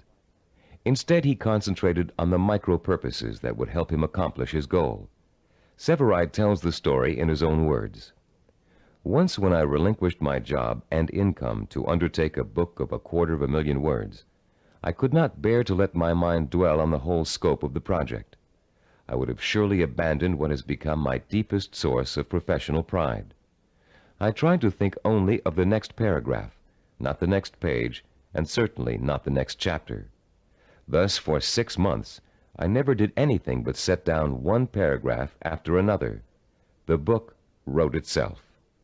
Years ago, I took on a daily writing and broadcasting chore that has totaled now more than 2,000 scripts. Had I been asked at the time to sign a contract to write 2,000 scripts, I would have refused in despair at the enormousness of such an undertaking. But I was only asked to write one, the next one, and that is all I have ever done. You can learn to work in microtasks by following your step-by-step plan for success and concentrating only on each step at a time. But you cannot learn seasoning as if it were a skill. Seasoning is an attitude that must be adopted and made part of your mental framework if you are able to achieve your lifelong purpose. It is crucial to self-discipline. More than that, it is actually at the heart of self-discipline. Besides seasoning, the self-disciplined achiever experiences something we call time quickening. Time quickening does not mean taking shortcuts, as you might first guess. Rather, it represents what happens to your perception of time as you become involved in the pursuit of your goal. Time quickening is an almost magical experience where time seems to disappear and you know you're in complete control of what you're doing. When it happens, you feel energetic, concentrated, and completely absorbed in your task.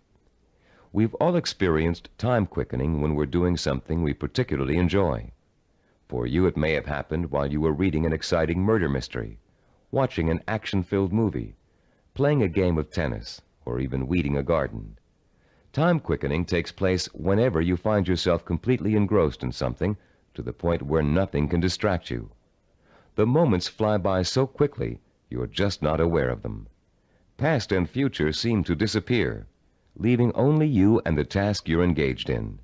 And after what only seems like minutes, you look up and notice in shock that a great deal of time has passed.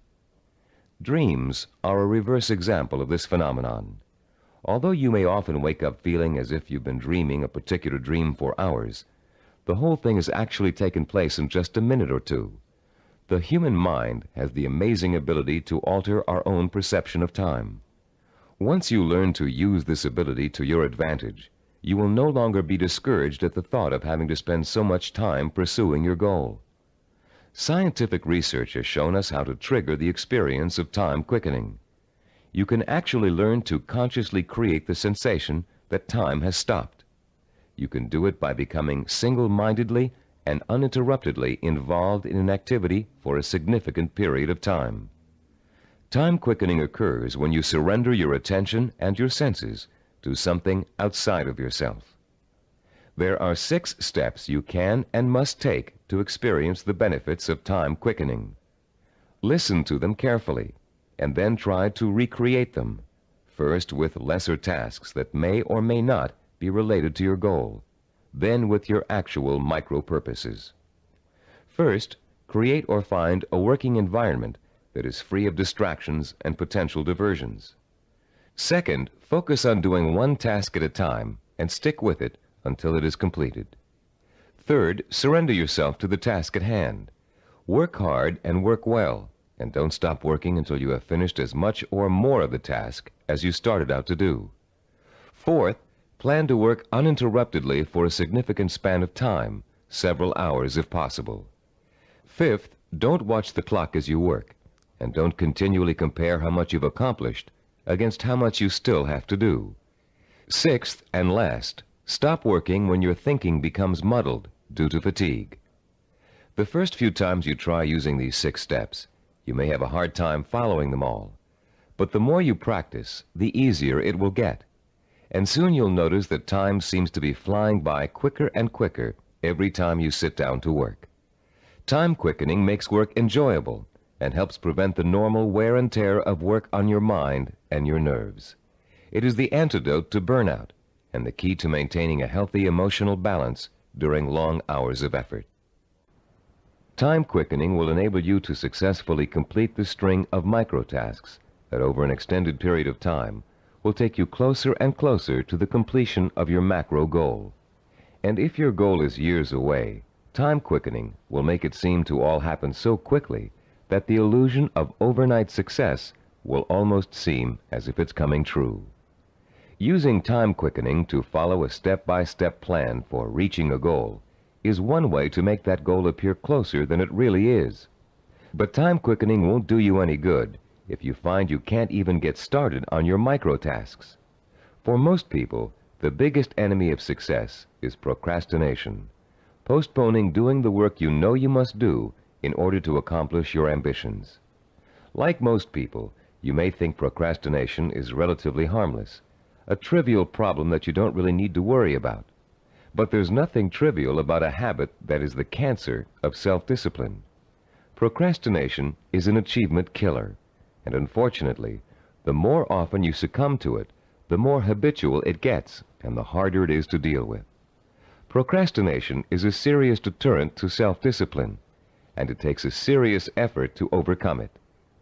In the next part of this session, we're going to explore some common reasons for procrastination and the most effective ways of overcoming the would-be achiever's most self-defeating habit.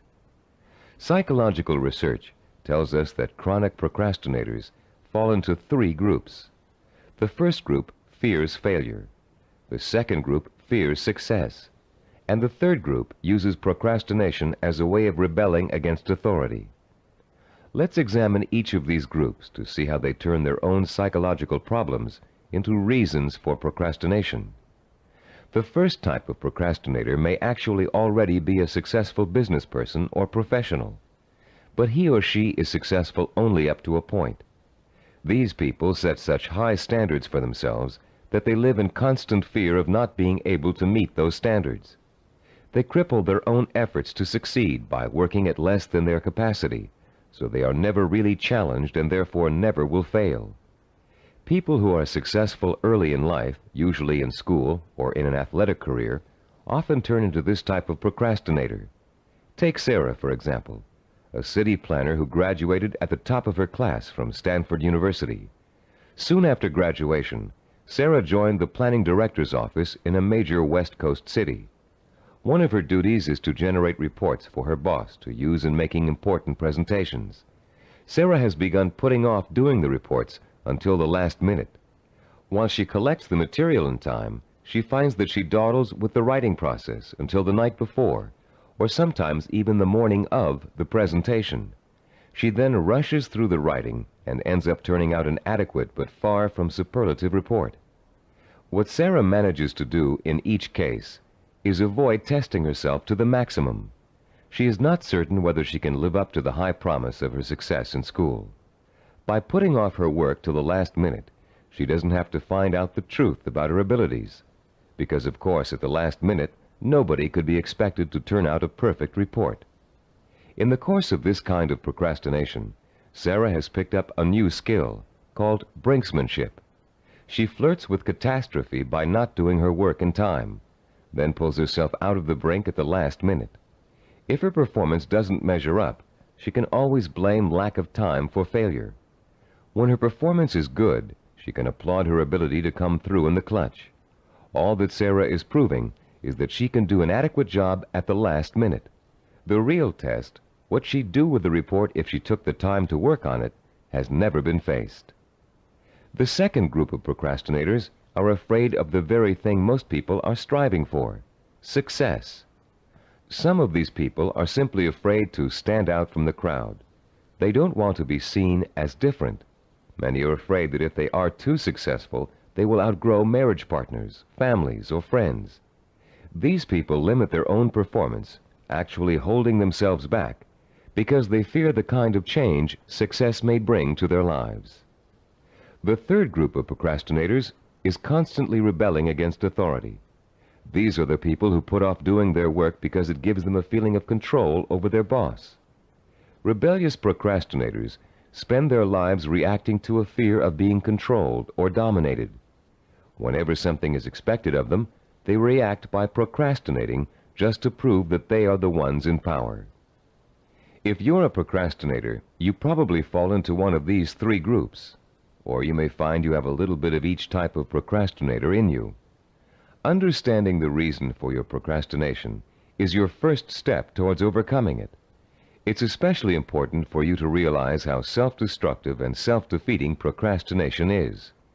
Whether you're rebelling against someone or responding to an inner fear, procrastination will eventually hurt you in everything you try to do. There are a number of techniques you can use to help overcome the habit of procrastination and replace it with energetic, efficient, inspired action. William James, the great Harvard University psychologist and philosopher, who already taught us in Session 5 the value of acting as if we are what we want to be, has a very practical solution to procrastination. James suggests, do something every day for no other reason than you would rather not do it at all. Listen again. Do something every day for no other reason than you would rather not do it at all. What James is really telling you to do is to replace the habit of procrastination with the habit of action. As soon as you catch yourself thinking, well, I won't do that now, I'll do it later, you must immediately do whatever it is you're procrastinating about. Self-disciplined achievers also use two special time management techniques to overcome the tendency to procrastinate. The first is called Swiss cheesing. The second is called unscheduling. Swiss cheesing is another term for dividing a macro purpose into a series of micro tasks. The management consultant who invented the term conceived of it as a way of poking holes in a large task to make many smaller tasks. If you have a task that will take 2 hours, Swiss cheesing it creates 8 15-minute segments, or 4 30-minute segments, or however many smaller segments you need to get the task done. Breaking a macro purpose down into micro tasks makes it seem much less formidable. In fact, this one-step-at-a-time approach is the only way to achieve a major goal. Without losing sight of what you want to achieve, you should never go around thinking about the enormity of your major purpose. You must concentrate only on achieving one small step at a time. Unscheduling also helps you to overcome procrastination and get on with your project in the most efficient way possible. Sometimes you know you're going to need so much time to complete a task that you won't even start it. You rationalize that you'll never find the time to finish it anyway. But often people overestimate how much time it really will take them to do something, and they don't realize that by Swiss cheesing, they can find the time to do it in an otherwise busy schedule. Turn to page 45 of your study guide and look at Form 8.1. You'll see a chart with the days of the week listed along the top row, and the hours in a day listed vertically along the left side. There are 7 days listed and 16 hours per day. The chart presumes that you get up at 6 o'clock in the morning and retire at 10 p.m., but you can easily change the numbers to correspond to your own daily hours. It's often a shock to look at a chart like this and realize how many hours you actually have available to you in a one-week period. Of course, many of those hours are taken up with the necessities of everyday life. Your first task in this exercise is to fill in all those hours that are occupied with travel, meals, work, meetings, regular recreational activities, and other commitments. Only fill in the time that absolutely must be devoted to activity. If you regularly watch television or read magazines for 3 hours every night, that doesn't qualify as a life necessity unless it's part of your job to do so. When you've finished, look at the boxes you haven't filled in. These represent your free time, time you have full control over and can devote to your own micro projects. You may be amazed to find that you easily have 20 or 30 hours per week of free time to devote to your project. And if you include time that's spent commuting on a bus or train, the hours may add up to considerably more than that. Once you've ascertained when and where your free time occurs, you can begin allocating that time to your micro projects. When the hour arrives to start working, remember William James' advice and do it now. Work uninterruptedly during that time, taking scheduled breaks only as necessary. And don't allow yourself to get sidetracked. Working uninterruptedly means learning to say no when people try to take you away from your work. If a friend calls up and asks you to go bowling while you're working, you must learn to refuse. Make a date to go some other night, but complete your working hours in the time you've allotted to them. Let your family know that you're serious about completing your tasks. Schedule time to enjoy being with them, and let them know that when you're working, you are not to be interrupted. After successfully completing each work session, fill in the blank hours on your chart with a special colored pen or pencil. Choose a name for your project and fill in the blanks with that name. It will soon become extremely rewarding for you to look at the chart and see the red or green boxes begin to take up considerable space on the page. More rewarding, you'll begin to see real progress in your effort to complete your micro tasks. As you learn to devote uninterrupted time to your work, you'll find the time-quickening experience begin to occur more and more often, and you'll be less and less inclined to procrastinate. Soon your micro projects will become as much a part of your life as eating and sleeping. And an excitement will take hold as you begin to realize that yes, you are working steadily toward your goal.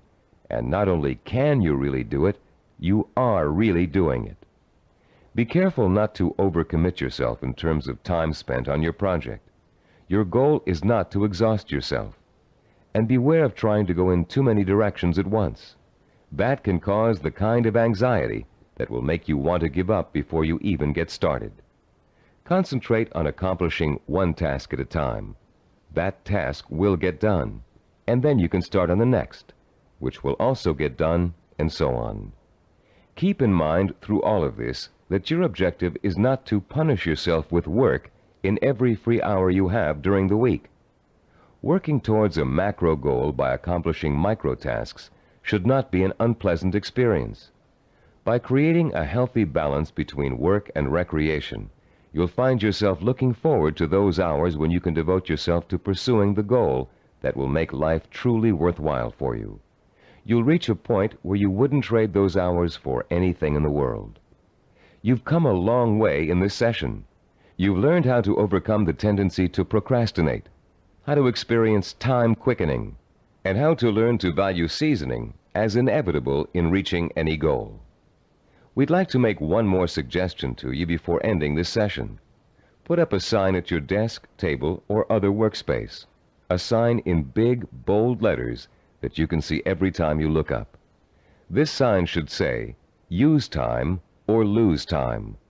Let it serve as a constant reminder that time marches on, whether you're working toward your goal or not. And every minute that you are devoting to your micro projects is bringing you just a little bit closer to achieving your life's ambition. In the next session, you'll find out how self-disciplined achievers master the skills and knowledge they need to make their vision a reality. And you'll learn to broaden your own new field of knowledge by overcoming your learning blocks and harnessing your built-in powers of intelligence and discipline. In this session, we're going to talk about how you can identify and learn the knowledge and skills you need to master in order to achieve your vision and purpose. As we've repeated throughout this Neuropsychology of Self-Discipline program, any goal worth achieving takes preparation and careful, patient work. As easy as running is, as natural as it seems, you wouldn't go out today and run a marathon without months of preparation, slowly working up to 3 miles a day, then 7, then 10, then 15, gradually working toward the 26-mile goal. You would start marathon conditioning with a careful program of nutrition, stretching exercises, reading, talking to other runners, and even a doctor's checkup. You'd determine what knowledge and skills you'd need to accomplish your goal of 26 miles, and you'd accumulate the knowledge and skills step by step until your goal was achieved. The goal of this session is to help you learn how to learn. Many of us were programmed years ago with the belief that there are certain things we just cannot learn. We were tracked in school into one path or another because of test results which told us we had no aptitude for a particular subject area, or by teachers or counselors who believed we were best suited for one discipline over another. In some cases, the stereotype was as blatant as girls take home economics, boys take shop. In other cases, the grounds for tracking could have been racial or economic, or some other person's perception of our intelligence. In a now famous psychological study, new teachers in an elementary school were told that certain students in their classes were gifted and certain others were slow. In truth, there was no measurable difference in the student performance up till that time. But by the end of the following semester, the students labeled gifted were doing work above grade level, while the slow students were performing below. The only thing which had changed was the teachers' attitudes toward the children.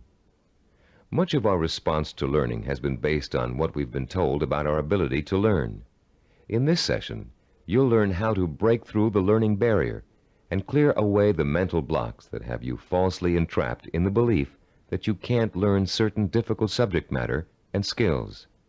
You'll learn how to learn all over again, this time recognizing that your potential is as unlimited as your imagination.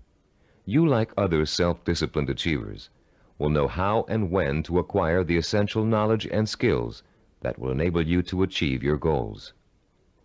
In our research into human achievement, we found that the world's most persistent and successful people had developed a four-step approach to learning that ensured they would successfully acquire the knowledge they need to achieve their goals. The process is a simple one. Listen carefully as we go over its basic components. First, they're able to determine what new skills and knowledge they must learn in order to achieve their goals. Second, they call into play their belief in their ability to learn. They believe they can learn any subject or skill, no matter how difficult it might be. Third, they're patient. They understand that acquiring new knowledge and skills is often a slow, step-by-step process that requires systematic trial and effort. No matter how young or how old, the learner must go through the same progression of acquiring knowledge and skills. And fourth, they develop their own effective, personalized system for learning, a simple learning formula they can apply to any subject matter to efficiently and thoroughly master goal-relevant knowledge and skills. Let's delve into each of these steps in turn to see how they can be applied to your own learning efforts. The first step of a learning program to acquire a new skill can be approached much like the planning work we dealt with in Session 7. You can design a similar flow chart with an activity box labeled Start and a box labeled Finish. The intermediate steps are, of course, other activity boxes. Activities which must take place at the same time must appear one above the other. The activities that follow each other in chronological order are listed from left to right. The activity that comes first is to the left of the activity on the right. Any research you have to do, consultations you have to make, background materials you have to accumulate, all are entered on your flowchart in the proper activity boxes. Let's assume for a moment you're just about to begin your first year of college. Your ambition is to become a neurologist. You know that to get into medical school, you have to excel in college pre-medicine. The thought of taking 4 years of math, chemistry, and biology seems pretty intimidating, and becomes even more intimidating when you realize that you have to have almost a straight A average in those subjects to be even considered for medical school admission. The intimidation would quickly go away if you could develop a 4-year visual network plan that outlines specifically what you had to learn and in what order you would have to learn it, year by year. Then, upon viewing the completed network plan, look at it and develop the deep inner belief that you have it in yourself to master each of the subject matter areas. Let's work through a visual network plan for successfully completing college pre-med. Granted, most of you listening to this program won't want to become medical doctors, but this example is applicable to any situation in which new knowledge and skills must be learned. Turn to diagram 9.1 on pages 48 and 49 of your study guide. I'll pause a few moments while you find diagram 9.1.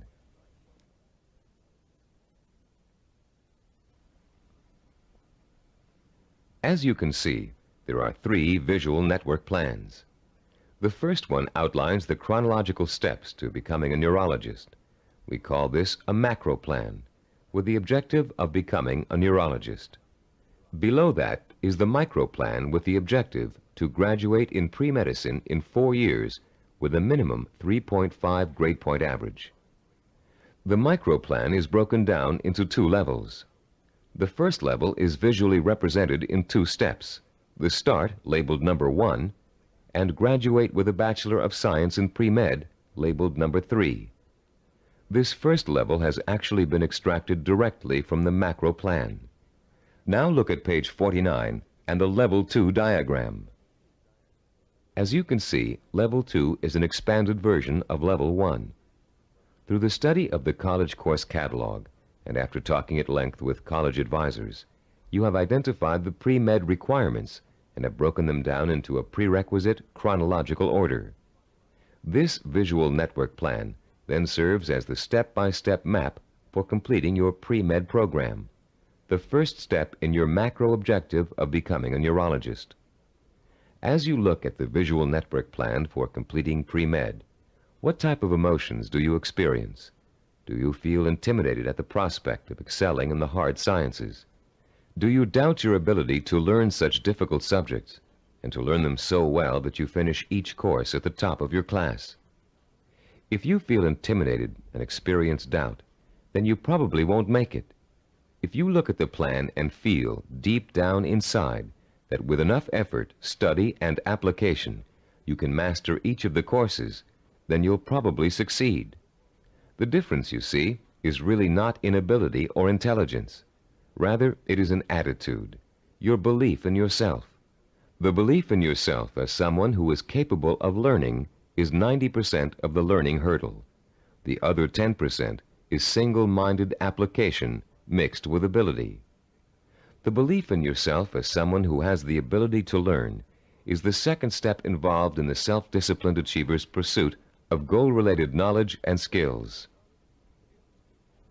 Much of your own belief in yourself as someone who is capable of learning complex material may have been educated right out of you in school for a variety of reasons, some of which we explored at the beginning of this session.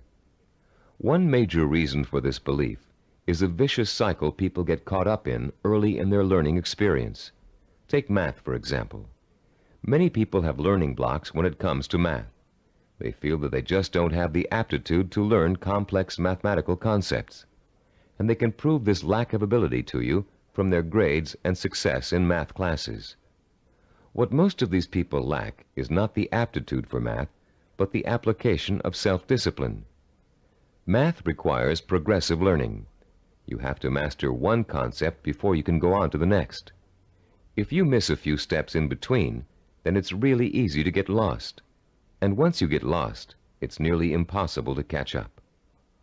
To stay on top in math requires a daily effort of study. Most people who enter math because of their lack of self-discipline think that they can get by with a minimum of effort. Most of these people are intelligent. They can get by in most other courses by just coasting. They think they can do the same thing in math, but soon they get behind and can't catch up, and usually do poorly in the course. Then, after such an experience, they label themselves as poor in math. They carry this label with them throughout their lives. This label shades most of their decision-making when it comes to choosing courses of study and careers. Such people will avoid careers that require mathematical understanding because they think they don't have the aptitude. Actually, they probably had and have the aptitude, but not the attitude. Their life's potential was stunted by a false assumption. All they needed was someone to teach them the value and skill of self-disciplined application. Most of the people we studied in the creation of the Neuropsychology of Self-Discipline program were not extra intelligent, but they did have a firm belief in their ability to learn anything and everything. To them, 90% of their ability to learn was their belief in their ability to learn.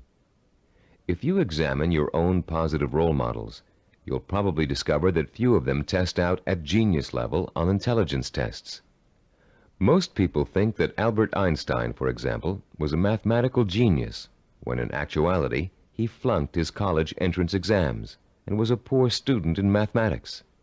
As a youngster, he envisioned himself one evening riding through space on a beam of light. In his imagination, he sensorially experienced the theory of relativity. He knew what it was, but he was not able to explain it to others in a language they could understand. The only language was mathematics. Driven by his vision, he forced himself to learn mathematics. For Einstein, it was a day-by-day struggle, but he finally developed enough mathematical knowledge to simply express his experience mathematically. Einstein's theory of relativity and its mathematical expression ushered in the age of nuclear energy. Another scientist, whom most people attribute genius, was the inventor of the laser, Dr. Theodore Myman. While at Stanford University, he flunked his Ph.D. oral exams and had to take them over again. Learning didn't come easy for him. It was a daily, step-by-step struggle. Baseball hitting great and cybervision role model for its baseball neuromuscular training video cassette, Rod Carew, didn't make his high school baseball team because his coach thought he wasn't a good enough hitter. Since then, through thousands of hours of practice, Carew has won 7 American League batting titles and is one of 13 players ever to get more than 3,000 career hits. The list goes on. Famous author, philosopher, and scholar Leon Uris flunked high school English 3 times. Malcolm Forbes, publisher of Forbes magazine, one of the most successful business publications in the world, did not make the staff of his college newspaper. The editor said he lacked the basic skills of reporting and editorial writing. Stephen DeVore, who founded Cybervision, speaks the Finnish language, considered by language experts to be the most difficult language for Western tongues to learn. Though he mastered this difficult language, he lays no claim to a superior intellect either. When I was 19, he told an interviewer, I was selected to go to Finland for 2 years of volunteer work. I had no foreign language ability at that time. In fact, I had nearly flunked out of high school French and Latin. So I thought of myself as having absolutely no ability to learn languages. With this negative attitude, DeVore entered an intensive language program for 2 months before he left for Finland. It was something like 16 hours a day with a group of 10 others. I finished last in the group, he recalls. DeVore went to Finland, where he spent 5 miserable months unable to communicate. I couldn't do anything. I was incredibly frustrated. I'd lose patience when people were talking. Then one day I went to the park, and in the park there was a man giving instructions to his dog in Finnish. The dog obviously understood him and was obeying all of his commands. I thought, this is ridiculous. I'm smarter than a dog. If a dog can understand Finnish, so can I. In the 2 months following this experience, DeVore became fluent in the Finnish language. He learned to speak Finnish so well that he served as a translator for American businessmen and their families traveling to Finland. Buoyed by the accomplishment of learning Finnish, DeVore returned home after 2 years and went back to college, where before he had been a lackluster C student because he was convinced he couldn't learn. He received straight A's and academic scholarships for the rest of his college and graduate school years. Which proves another point about learning, success, and attitude. Once you have successfully learned a subject or skill, it bolsters your confidence in your ability to learn other skills. Once you've proven to yourself that a negative concept you had was wrong, you begin to realize that all of your negative concepts may be wrong. What you couldn't do in the past, you can now do. You can do it because finally you believe you can do it. Breaking the cycle of a negative attitude may not be easy, but once you do, you'll be far less inclined to get back into the cycle. That's why small steps and small accomplishments are so important in pursuing a macro goal. You may look at a map for becoming a neurologist and say, I'll never get through all those math courses. But if you get 1 A in algebra, you'll realize that you can. Another way of expressing this is that success in learning begets more success. Once you have successfully learned a subject or skill, it bolsters your confidence in your ability to learn other skills. Your past, in which you may have been labeled or labeled yourself as a non-learner, is precisely that, your past. It is not your present. It has little relation to what you are capable of accomplishing now. What has happened to many of us is that we have been conditioned into a negative feedback loop where learning is concerned. The step-by-step accumulation of new skills is the way to break this loop and replace it with a much more positive cycle. Which brings us to the third step in the learning process, the attitude and value that learning takes time and patience. Most of us, at the time we are exposed to our greatest concentration of education, haven't developed the necessary self-discipline skills to be able to take advantage of it. And why should we? We were only children. Excellence, as we've been learning in this neuropsychology of self-discipline program, is based on seasoned learning. Skills like medicine, mathematics, chemistry, dance, law, music, pottery, writing, languages, architecture, masonry, carpentry, the list is endless. All require seasoning, the accumulation of knowledge over time. The perseverance to stick with a task over a long period of time, sometimes decades. The ability to find pleasure in the accomplishment of steps toward a goal, rather than seeking the instantly gratifying quick fix. All these are the hallmarks of the self-disciplined. A wise philosopher, in speaking of the seasoning of a learner, once said, "There are very few human beings who receive knowledge complete and staggering by instant illumination. Most of us acquire it fragment by fragment, on a small scale, by successive developments, cellularly, like a laborious mosaic." One other myth about the acquisition of knowledge has it that you can get too old to learn. This bit of fallacious thinking has been handed down in the aphorism that you can't teach old dogs new tricks. It's worth laying to rest. A classic incident from the life of the great poet Longfellow illustrates the relationship between age and learning.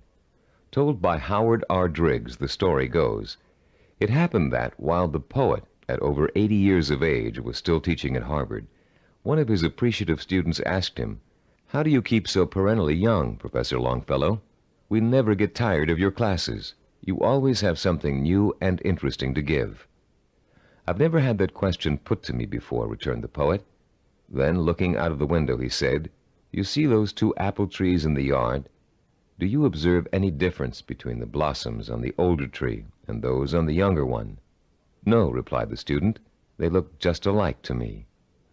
"How do you account for the fact that the old apple tree flowers out as beautifully as does the young one?" persisted the teacher.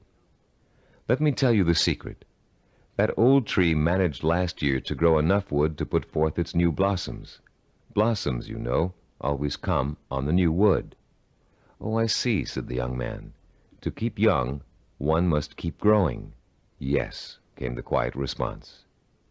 Einstein, in his later years, was asked the secret of his ability to learn. His reply also illustrates the point and importance of lifelong learning. Einstein said, "The more I learn, the more I realize I don't know. The more I realize I don't know, the more I want to learn." Age should be no barrier to the acquisition of new knowledge and skills. If you have the self-discipline to see your efforts through, you can learn anything at any age.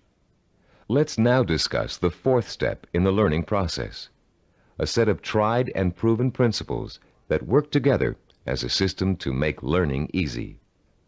If you'll turn this cassette over now, we'll introduce you to a very simple yet powerful system to learn effectively at any age, whatever the subject area. A recent movie called Educating Rita beautifully illustrates the points we're going to discuss in the remainder of this session. This film is about a working-class Englishwoman who has a dream about becoming educated. The film tells the story of her personal odyssey as she pursues her vision, her dream, in the face of incredible obstacles. She faces at one point or another during the story conflicts with work, with transportation, with her parents, with schedules, with her mentor's desire and ability to teach, with the disdain of other more educated students, and with a husband who wants her to stay home and make babies, not thesis. Through it all, she perseveres, driven by the dream of herself as an educated woman, a woman who can discuss important issues, who can commune with the great thinkers and writers who make up such a rich part of her English heritage. She burns with the fire of her vision, a vision rich in dignity and strength. It's a vision she can hear, smell, taste, touch, and see. The actress, Julie Waters, expresses her character's struggle to change, to improve, to better herself, with such credibility that you can see the woman, Rita, change before your very eyes. There was nothing abstract about Rita's quest for education. Each book she read, each class she took, each time she met with her advisor or participated in a class discussion, was a visible step toward the completion of her goal.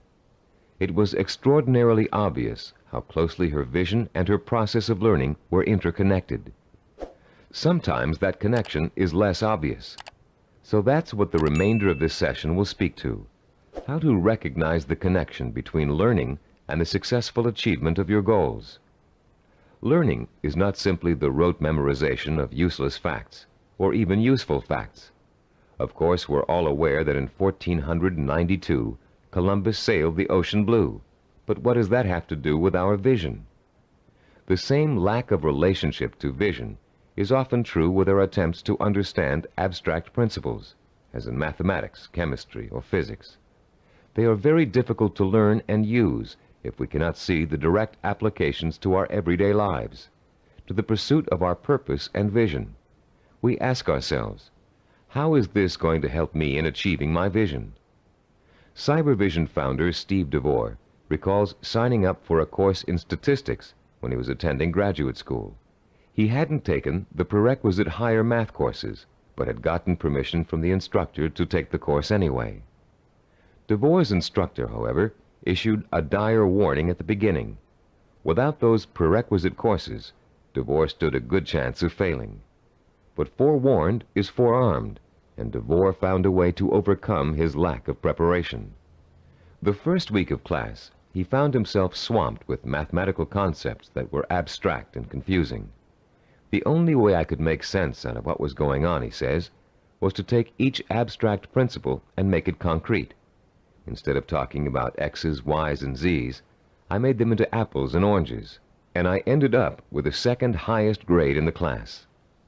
I find this concreteness also ties into vision, DeVore continues. Whenever you have to learn something that seems beyond your grasp, remember your vision and why you have to learn it. Then it will seem real and vital, and you'll have an easier time dealing with it. Whatever you have to learn, no matter how abstract or detailed the information, if it's necessary for your vision, then you can embody that information with your vision. Then it becomes something real and vital. You can put a handle on it. You have a reference for it. You've been learning the importance of vision all throughout this program. The sensory-rich, detailed kind of vision you created in Session 6 and are continuing to create on a daily basis. Making those visions concrete, you'll recall, sometimes even involved putting clippings or photographs of a desired goal upon the wall. This kind of work to strengthen vision is also at the heart of learning. As I promised earlier, I'm about to introduce you to a powerfully effective, easy-to-learn method of learning that will carry you through the rest of your life. This four-part learning system is the application of certain principles that reveal themselves in the course of our research with self-disciplined achievers. Learning and applying these principles will enable you to approach any subject matter with confidence and thoroughly learn the material no matter how difficult it might be. We call this system mega-learning. We use the word mega to connote power. The power to achieve you acquire through the acquisition and application of knowledge. Let me quickly preview each of the 4 steps and then look at the process in greater detail. First, recognize the need to learn a principle. Second, relate the principle to your personal vision or goal. Third, internalize the principle by relating it to your own experience. And fourth, apply the principle in action. Let's examine each of these 4 steps in turn. First, recognize your need to learn new information and skills. You cannot reach your goal without getting an education first. This doesn't necessarily mean attending school. It means identifying the key skills and competencies that you must master if you are successfully going to reach your goal. Ask yourself, will I achieve my goal without this knowledge or skill? If your answer is no, then you have a strong motivation for learning. Your learning is now crucial, for without it, your road to achievement is blocked. Learning is a lot easier if you have a specific reason to learn. Once you recognize that you have a need to learn, you've taken the first step toward achieving your goal. Step 2 is simply asking yourself, how can I use this? How will it help me fulfill my vision? Imagine yourself achieving your goal and using the new knowledge and skills you are about to learn. See how each skill and bit of knowledge applies directly to your future success. no matter how unrelated or trivial it might seem to be in the beginning. This process is akin to putting a jigsaw puzzle together. You have a picture of what you want to achieve on the jigsaw box. Inside the box are hundreds of related but unrelated pieces of the puzzle. You put two pieces together. You pick up a third piece. You toy with it, mentally turning it over, looking at its edges, its contours, its unique characteristics, looking at the ways it might fit into the whole picture. Then comes the aha moment. You see exactly where the new piece of puzzle fits, how the contours of the piece are shaped to fit the pieces already in place. And as you place the piece in the puzzle, you get an idea of what the larger picture will look like. Perhaps you refer back to the picture on the jigsaw box, which is analogous to the mental picture you have of the goal for which you're striving. The very act of studying the information and putting it in its proper place helps you bring the picture on the box to life. The third step in our learning process is internalizing the principle by relating it to your own experience. If you're learning about electrical waveforms and frequency, for example, think about the times you've thrown a pebble into a pond and seen ripples form on the water. The bigger the pebble and the harder you threw it, the bigger and faster the waves would be. In Newtonian physics, you can easily understand the law that states, for every action there is an equal and opposite reaction, by remembering how you stand up from a sitting position. Do you just shoot straight up, or do you have to first push your weight down on the chair to stand up? In order to stand up, you have to first push down. That's Newton's law in action. Every time you find an example from your own experience to illustrate a bit of knowledge you're trying to learn, you'll reinforce your understanding of that knowledge. And you'll remember it because it's anchored to something very personal.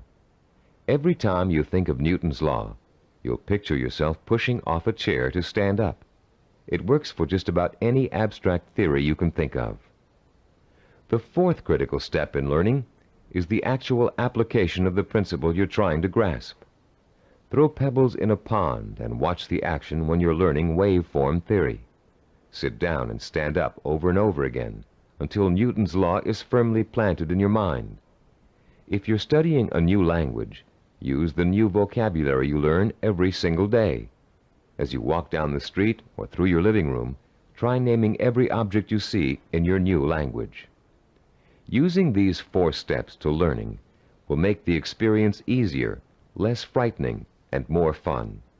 You'll make mistakes just as everybody does, but persistent application of the mega learning system will pay off in greater understanding, greater memory retention, and a better education overall in whatever it is you're trying to learn. The 4 steps to enhance learning we've outlined here are similar to and related to the 4 stages which make up the process of creativity. Our definition of creativity is taking the knowledge and skills you learn and applying it to the realization of your purpose, vision, and goals. To be creative, you have to be armed with knowledge and skills tempered by experience. The first stage in the creative process is preparation. Creative problem solvers consciously collect all the information they can, gathering tools which will help them solve a problem or get a job done. During this stage, if there's a problem to be solved, the person might be perplexed, but at the same time excited about the possibility of coming up with a solution. Stage 2 is called incubation. Once the research has been done and the necessary information has been collected, the creative person often releases the problem and turns to something else, including rest, relaxation, or physical activity related to the problem. During this stage, the knowledge begins to reform itself below the level of consciousness, shifting and realigning until it becomes a whole. During this stage, tantalizing flashes of insights and glimpses of parts of the final solution may emerge. Stage 3 is called illumination. This is the moment of discovery. It is the point in time where all you have learned and experienced has been distilled in your mind. The solution or inspiration springs forth almost miraculously. Miraculously, if you don't recognize how much preparation and groundwork you've already laid in stage 1. Often this stage is accompanied by an overwhelming feeling of certainty that says, yes, this is the piece of art I want to create. Or yes, this is the product idea I want to explore. Stage 4 is called verification or revision. This stage takes place again on a conscious level. The details of an experimental process, if you are a scientist, must be worked out. If you're an artist, you must decide whether this picture will be painted in watercolor or oil. This stage involves visible work and rational thinking. It involves drawing from your base of knowledge and fundamental skills to make your work conform to the vision of your creative insight. As you can tell, the knowledge and skills you acquire are the tools for the creative process.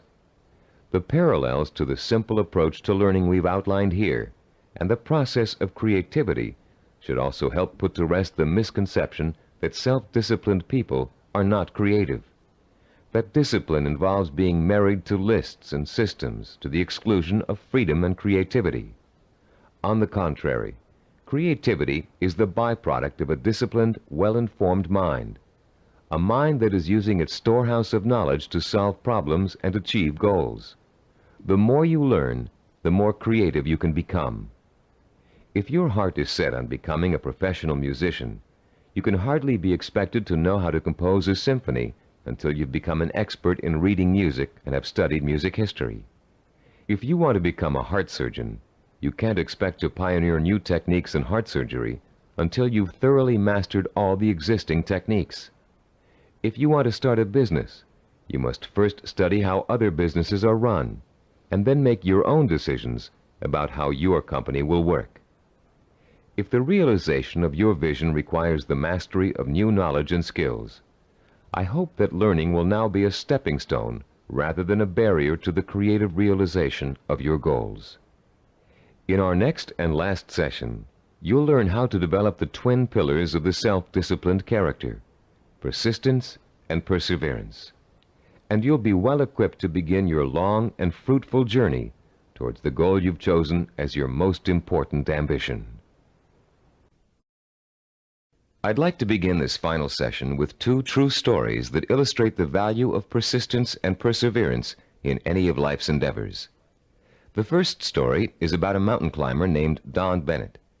After successfully scaling 14,000-foot Mount Rainier, one of the highest mountains and most difficult climbs in the United States, Don Bennett was interviewed about the experience by a local reporter. "How did you do it?" the reporter wanted to know. "How did you keep going for 14,000 feet and not giving up?" Bennett thought for a moment before answering. Then he spoke slowly, trying to get the reporter to understand the mental process that led him to the peak of that mountain. "Starting months before the climb," Bennett said, "I created a vision of myself at the top of the mountain. That vision was so real that I could actually feel the cold wind blowing in my face, and I could see the spectacular mountains and valleys all around me. I saw and felt this vision 100 times a day. It inspired me. It motivated me. It kindled my determination to see the climb through to the end. During the climb itself," he continued, "I drew upon my vision for inspiration. When the going got tough, I saw myself at the top of that mountain just as clear as could be. And then finally, I reached my goal and my vision became a reality." The reporter was impatient with Bennett's explanation.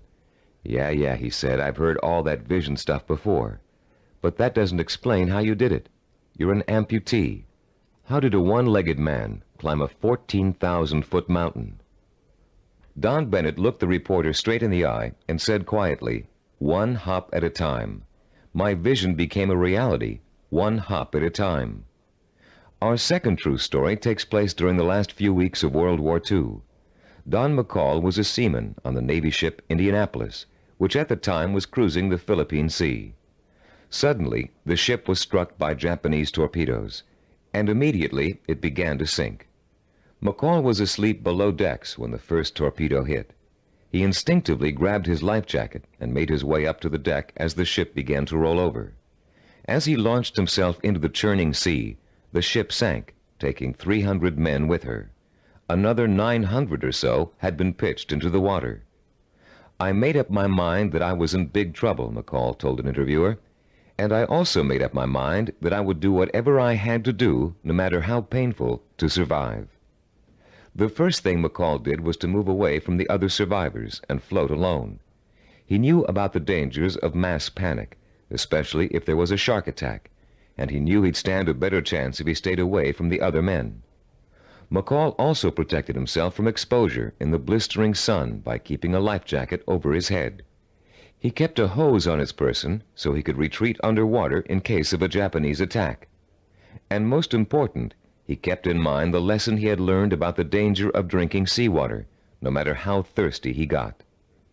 For days, McCall watched men succumbing to mass panic and hallucination. He watched them being torn apart by sharks, while he escaped attack by remaining perfectly still. He watched them drinking seawater and dying of dehydration, while he swallowed his own desire to drink. He watched them dying all around him, while he remained alive. 4 days later, a Navy patrol boat plucked an exhausted 90-pound McCall out of the sea. He had survived 4 days without food or drink in the blistering sun in shark-infested waters, an incredible feat, and he had proved the power of self-discipline even in holding death at bay. Like mountain climber Don Bennett, McCall never lost sight of his vision, staying alive. He used all his knowledge and skill to make that vision come true. He resisted drinking seawater to get immediate gratification of his thirst, which would have killed him. And he found creative solutions to the problems of exposure to the sun and Japanese attack. Both Bennett and McCall used self-discipline to endure terrible physical hardship and achieve seemingly unachievable goals. Your own goal may not seem as urgent as theirs, but the principle of achieving it remains the same. Through vision, commitment, patience, and creative application of knowledge and skill, you can see your goal through to the end. But the ultimate key to your success is what this session is all about: persistence and perseverance. In this session, you're going to learn what persistence and perseverance are really all about. You'll be taught how to develop both of these critical qualities through the application of 5 simple principles. You'll find out how to turn problems and setbacks, even agonizing situations, into positive learning experiences that will actually bring you closer to the realization of your goal. And you'll understand the value of never giving up, no matter how tough the journey gets or how endless it seems. First, let's define the words persistence and perseverance. Is there a difference between the two? Yes, a subtle one. Persistence means never giving up. Perseverance means persisting in spite of hardships, opposition, and setbacks. Mountain climber Bennett and Navy seaman McCall displayed both persistence and perseverance in their heroic efforts to reach their goals. Bennett had to use his one leg to hop at least 30,000 times to get up to the top of Mount Rainier. McCall had to stay calm and follow a life-saving plan while spending 4 days in shark-infested waters without any food or drink. These men reached their goals because they had already developed the qualities of persistence and perseverance. Now you are going to learn how to develop these qualities too. There are 5 crucial steps involved in learning how to develop into the kind of self-disciplined achiever who never quits and never loses sight of his or her goal. Listen carefully while I outline each one. The first step is to rekindle and refuel your vision and purpose every single day. Remind yourself daily of the rewards and benefits that await you when you successfully realize your goal. The emotion you draw from these constant reminders of why you're working so hard and giving up so many things will sustain your powers of persistence and perseverance. The second step is to firmly anchor the following attitude deep within your heart and mind. I can achieve anything I set my mind to. Nothing is impossible for me to achieve if I want it badly enough and am willing to pay the price for it. No matter how much hard work it takes, no matter how long it takes, no matter how difficult it is, I can and will achieve my goal. I will never forget that a journey of 1,000 miles begins with a single step. Step 3. Realize that obstacles are going to arise and setbacks are going to occur. Keep in mind that these difficulties are really opportunities to learn. Every obstacle that you overcome, every setback you bounce back from, strengthens your character and makes you smarter and stronger. Whatever you do, Don't try to hide from or ignore problems. They never go away by themselves. Meeting challenges squarely and solving problems creatively is at the heart of self-discipline and at the heart of achievement. As Benjamin Franklin said, those things that hurt instruct. When your progress seems blocked, it means that it's time to increase your knowledge and look for creative solutions. This is the fourth step in developing persistence and perseverance. You may be doing the wrong things for the right reasons, and now is the time to find out. Start experimenting with taking different paths to your destination. But whatever you do, don't quit. Most people quit when things don't work out as they planned, or when they realize how much hard work they're going to have to do. Remember, a failure is someone who has not learned from his mistakes. Step 5. Turn your work into fun. Make what you have to do into something you want to do. Working towards a lifelong goal shouldn't feel like a sacrifice, because that goal is what you want more than anything in the world. If you follow these 5 steps faithfully, your long road to success will turn into an exciting journey of knowledge, discovery, challenge, and reward. And for as long as you feel you're making progress, even hard work and minor interferences won't shake you from your purpose. The real problem arises when a major setback occurs, especially if it's unforeseen. A seemingly insurmountable obstacle is often enough to make even the most determined achiever decide that the fight simply isn't worth it. Setbacks make people give up just at the point when they should not. How can you deal successfully with setbacks? How can you learn not to feel like a failure when it suddenly seems that all of your hard work may have been for nothing? There are 5 ways you can turn every setback you encounter into a learning experience, one that will leave you stronger and wiser and more determined than ever to keep working toward your goal. Listen carefully while I outline each one in turn. First, never try to ignore a problem or handicap.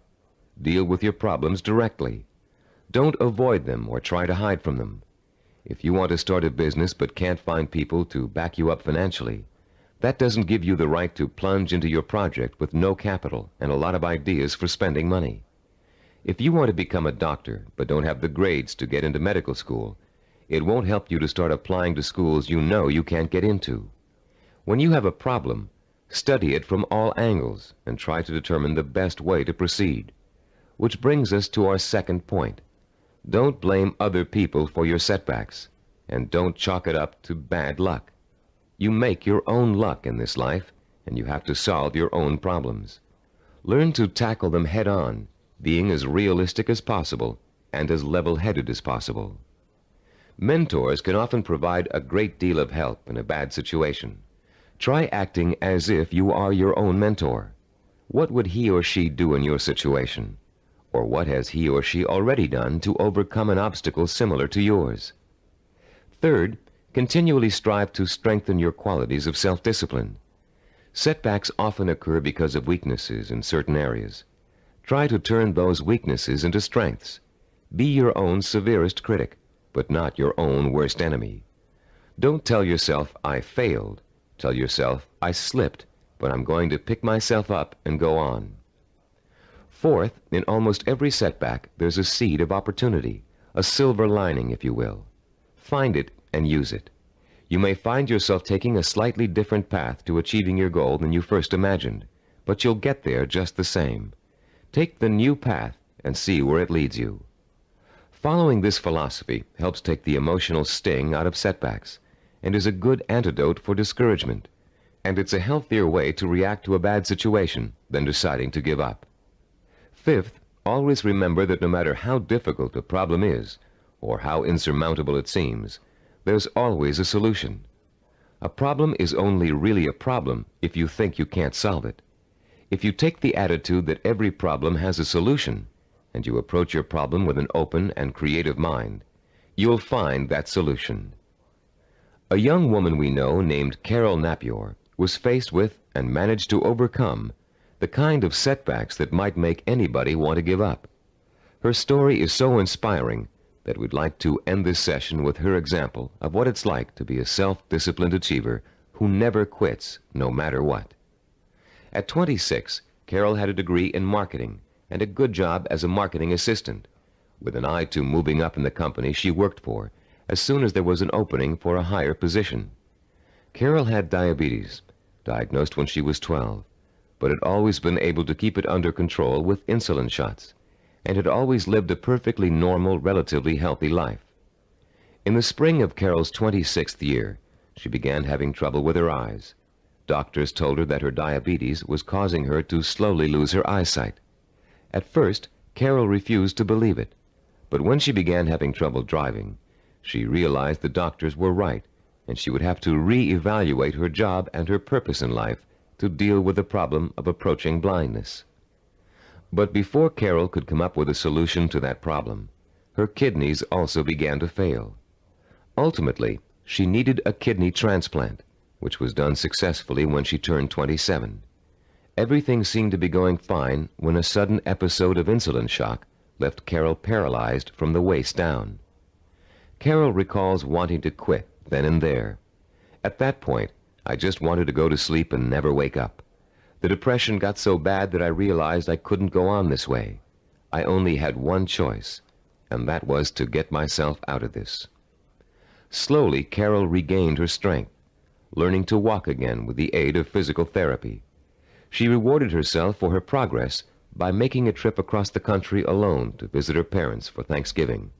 A trip friends tried to dissuade her from taking, but which proved to Carol that she could still make it on her own.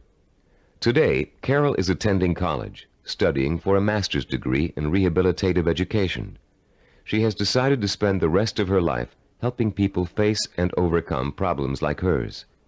She is completely blind and still walks with a cane, but that has not stopped her from pursuing a goal many healthy people would find difficult to achieve. The key to reaching any goal is to develop the strength of character that makes you refuse to give up, no matter how bad things look. The most amazing thing about persistence and perseverance is that they make it almost impossible for you not to succeed in your endeavors. In this session, you've learned the importance of not being a quitter, of learning from your mistakes, and of keeping an open mind when it comes to finding creative solutions to problems you may think are unsolvable. In the next session, we're going to review everything you've learned in the Neuropsychology of Self-Discipline program and give you some tips for developing the lifelong habit of self-discipline. We're now coming to the end of the Neuropsychology of Self-Discipline, and now is a good time to reflect on what you've learned and how far you've come. It's also a good time to start thinking about how you're going to maintain and develop your self-disciplined character for the rest of your life, because the process of becoming an achiever never really ends. In the years to come, you'll find yourself learning from trial and error, from accomplishments, from setbacks, from disappointments, from rewards, from the feeling of satisfaction you get when a job has been well done. The more you achieve, the more you'll learn one of the greatest secrets of achievement. Success breeds success. Every small step you take on the road to your goal will make it easier to take the next step. And once you've achieved your goal, you'll probably find that there's another goal you want to achieve. Along the way, you'll delight in the process of watching yourself in action, making corrections in your methods and strategies as you strive toward your ultimate goal and the hundreds of smaller goals you will successfully reach on the way. Let's talk about the milestones you've already passed. In Session 1, which you listened to some time ago, you uncovered the master key to your highest potential, self-discipline. We define self-discipline as the ability to work systematically and progressively toward a goal, to become positively obsessed with that goal, and to let that obsession lead you to accomplishment. We talked about the problems caused by lack of self-discipline. We learned about the waste of potential, the drifting from job to job, from relationship to relationship, of the person who has no real sense of purpose and an undisciplined approach to life in general. We also talked about the problems of wanting immediate gratification and how that always leads to failure because it means refusing to pay for success with hard work. There is no other way to be successful except through hard work. The words "pay for" shouldn't bother you. All accomplishments come with a price tag, just like something you might want to buy. And just as you will save for an item you really want to buy, cutting your budget and making financial sacrifices, you should also be willing to make sacrifices in order to reach your goal. You may have to give up time, recreational activities, other priorities in your life. But it won't be difficult to do, because reaching your goal will become a more important source of pleasure. In Session 2, you were introduced to the 10 characteristics of the self-disciplined achiever. These characteristics served as a model against which you could compare your own strengths and weaknesses. Let's review them quickly now, to refresh your memory and see how far you've come in absorbing the principles of this program. First, self-disciplined achievers have a strong sense of purpose. They have a cause or direction to which they have chosen to dedicate their lives. This cause gives them meaning in their lives and a reason to exist. Second, the self-disciplined seek out positive role models, called mentors, to teach them how to best approach their goal and overcome setbacks and obstacles along the way. Third, self-disciplined achievers use sensory images to provoke the kind of emotion that keeps them working toward their goal for as long as it takes to achieve it. Fourth, those possessing an iron will dwell on the fulfillment of their vision rather than on fear and failure. They have a positive attitude toward themselves and their goal and refuse to let setbacks get them down. Fifth, the self-disciplined achiever has a deep-rooted belief in his or her ability to achieve. This "I know I can do it" attitude is nurtured by their study of mentors and their realization that the only thing that stands between themselves and their goals is hard work and self-discipline. Sixth, self-disciplined achievers have the ability to plan and organize. They know that a goal can never successfully be reached in a haphazard way. They understand that they must map out a blueprint for success if they are ever to realize their highest ambitions.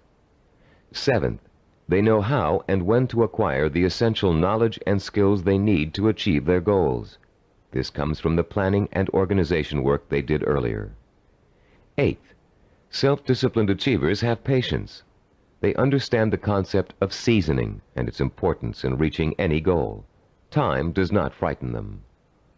Ninth, people who achieve their goals do so through persistence and perseverance. They are stubborn in their efforts to achieve, and they never give up. 10th, self-disciplined achievers have a mature attitude toward pleasure. Rather than seeking any diversion that will temporarily make them feel better, they take the most pleasure in doing the work that will help them achieve their goal. How many of these 10 characteristics did you remember?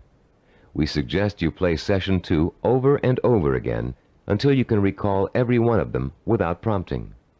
Making these qualities a part of your own personality is what acquiring self-discipline is all about.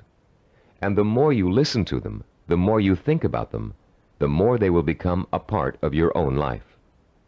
In Session 3, we delved deeply into the scientific basis for this program. You learned how the key to success is developing the kind of constant internal motivation that keeps you on course through problems and setbacks, through temporary boredom or fatigue, through periods of doubt or discouragement. And you found out why other motivational programs fail to give you the sustenance you need to pursue your goal for weeks, months, or years.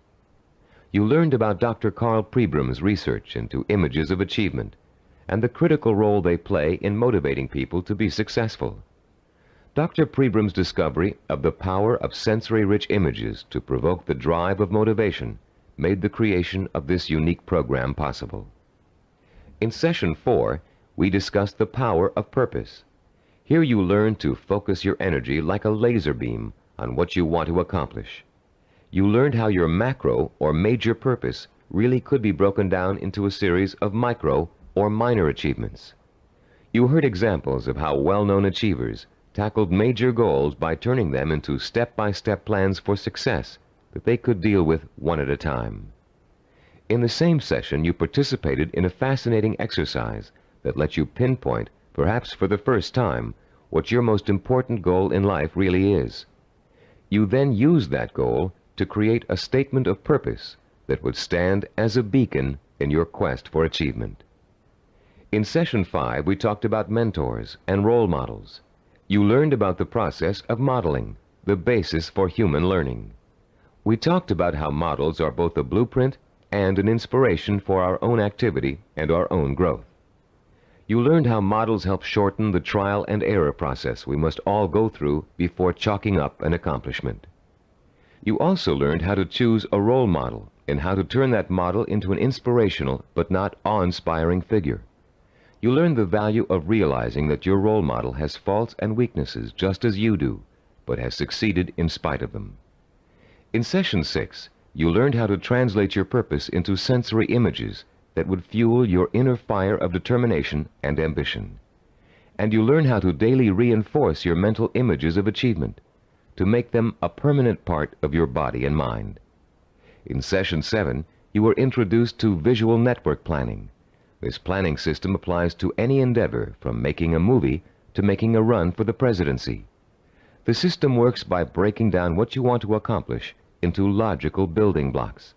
It helps you keep track of your achievements over a long period of time and is a reward in itself for work well done. In the same session, you learned to become a storyteller. The story was that of your own success. You used your rich powers of imagination and your best verbal skills to detail the steps you took to accomplish your most important goals.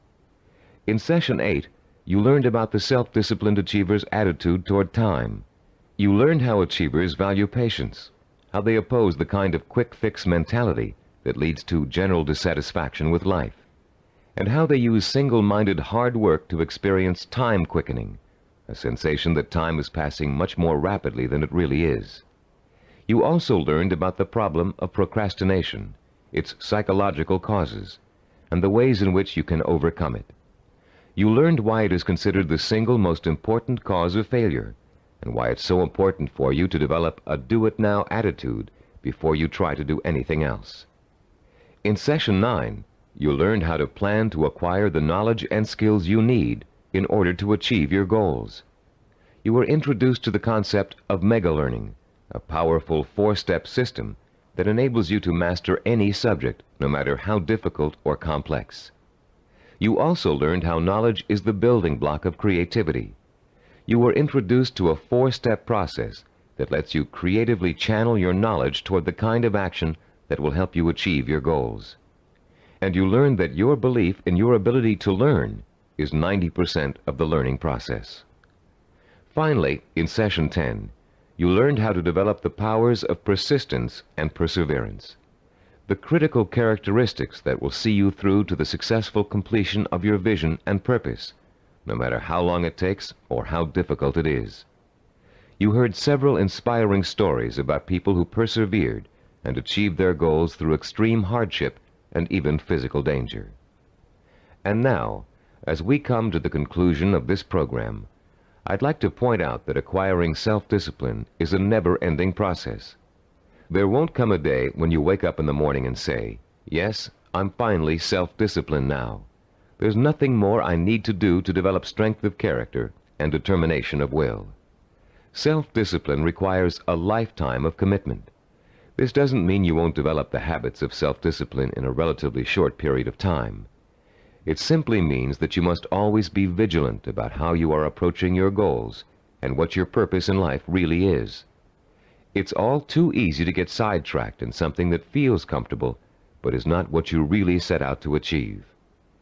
Every small victory will become a cause for celebration, and a chance to renew your faith in your own ability to achieve whatever it is you want in life. And as you achieve it, you will find yourself becoming the kind of person you've always admired, the kind of person who could pursue a goal so single-mindedly, so stubbornly, and so patiently that he or she could not help but achieve it. I'm Richard Gebhardt. Thank you for joining me in this Cybervision program.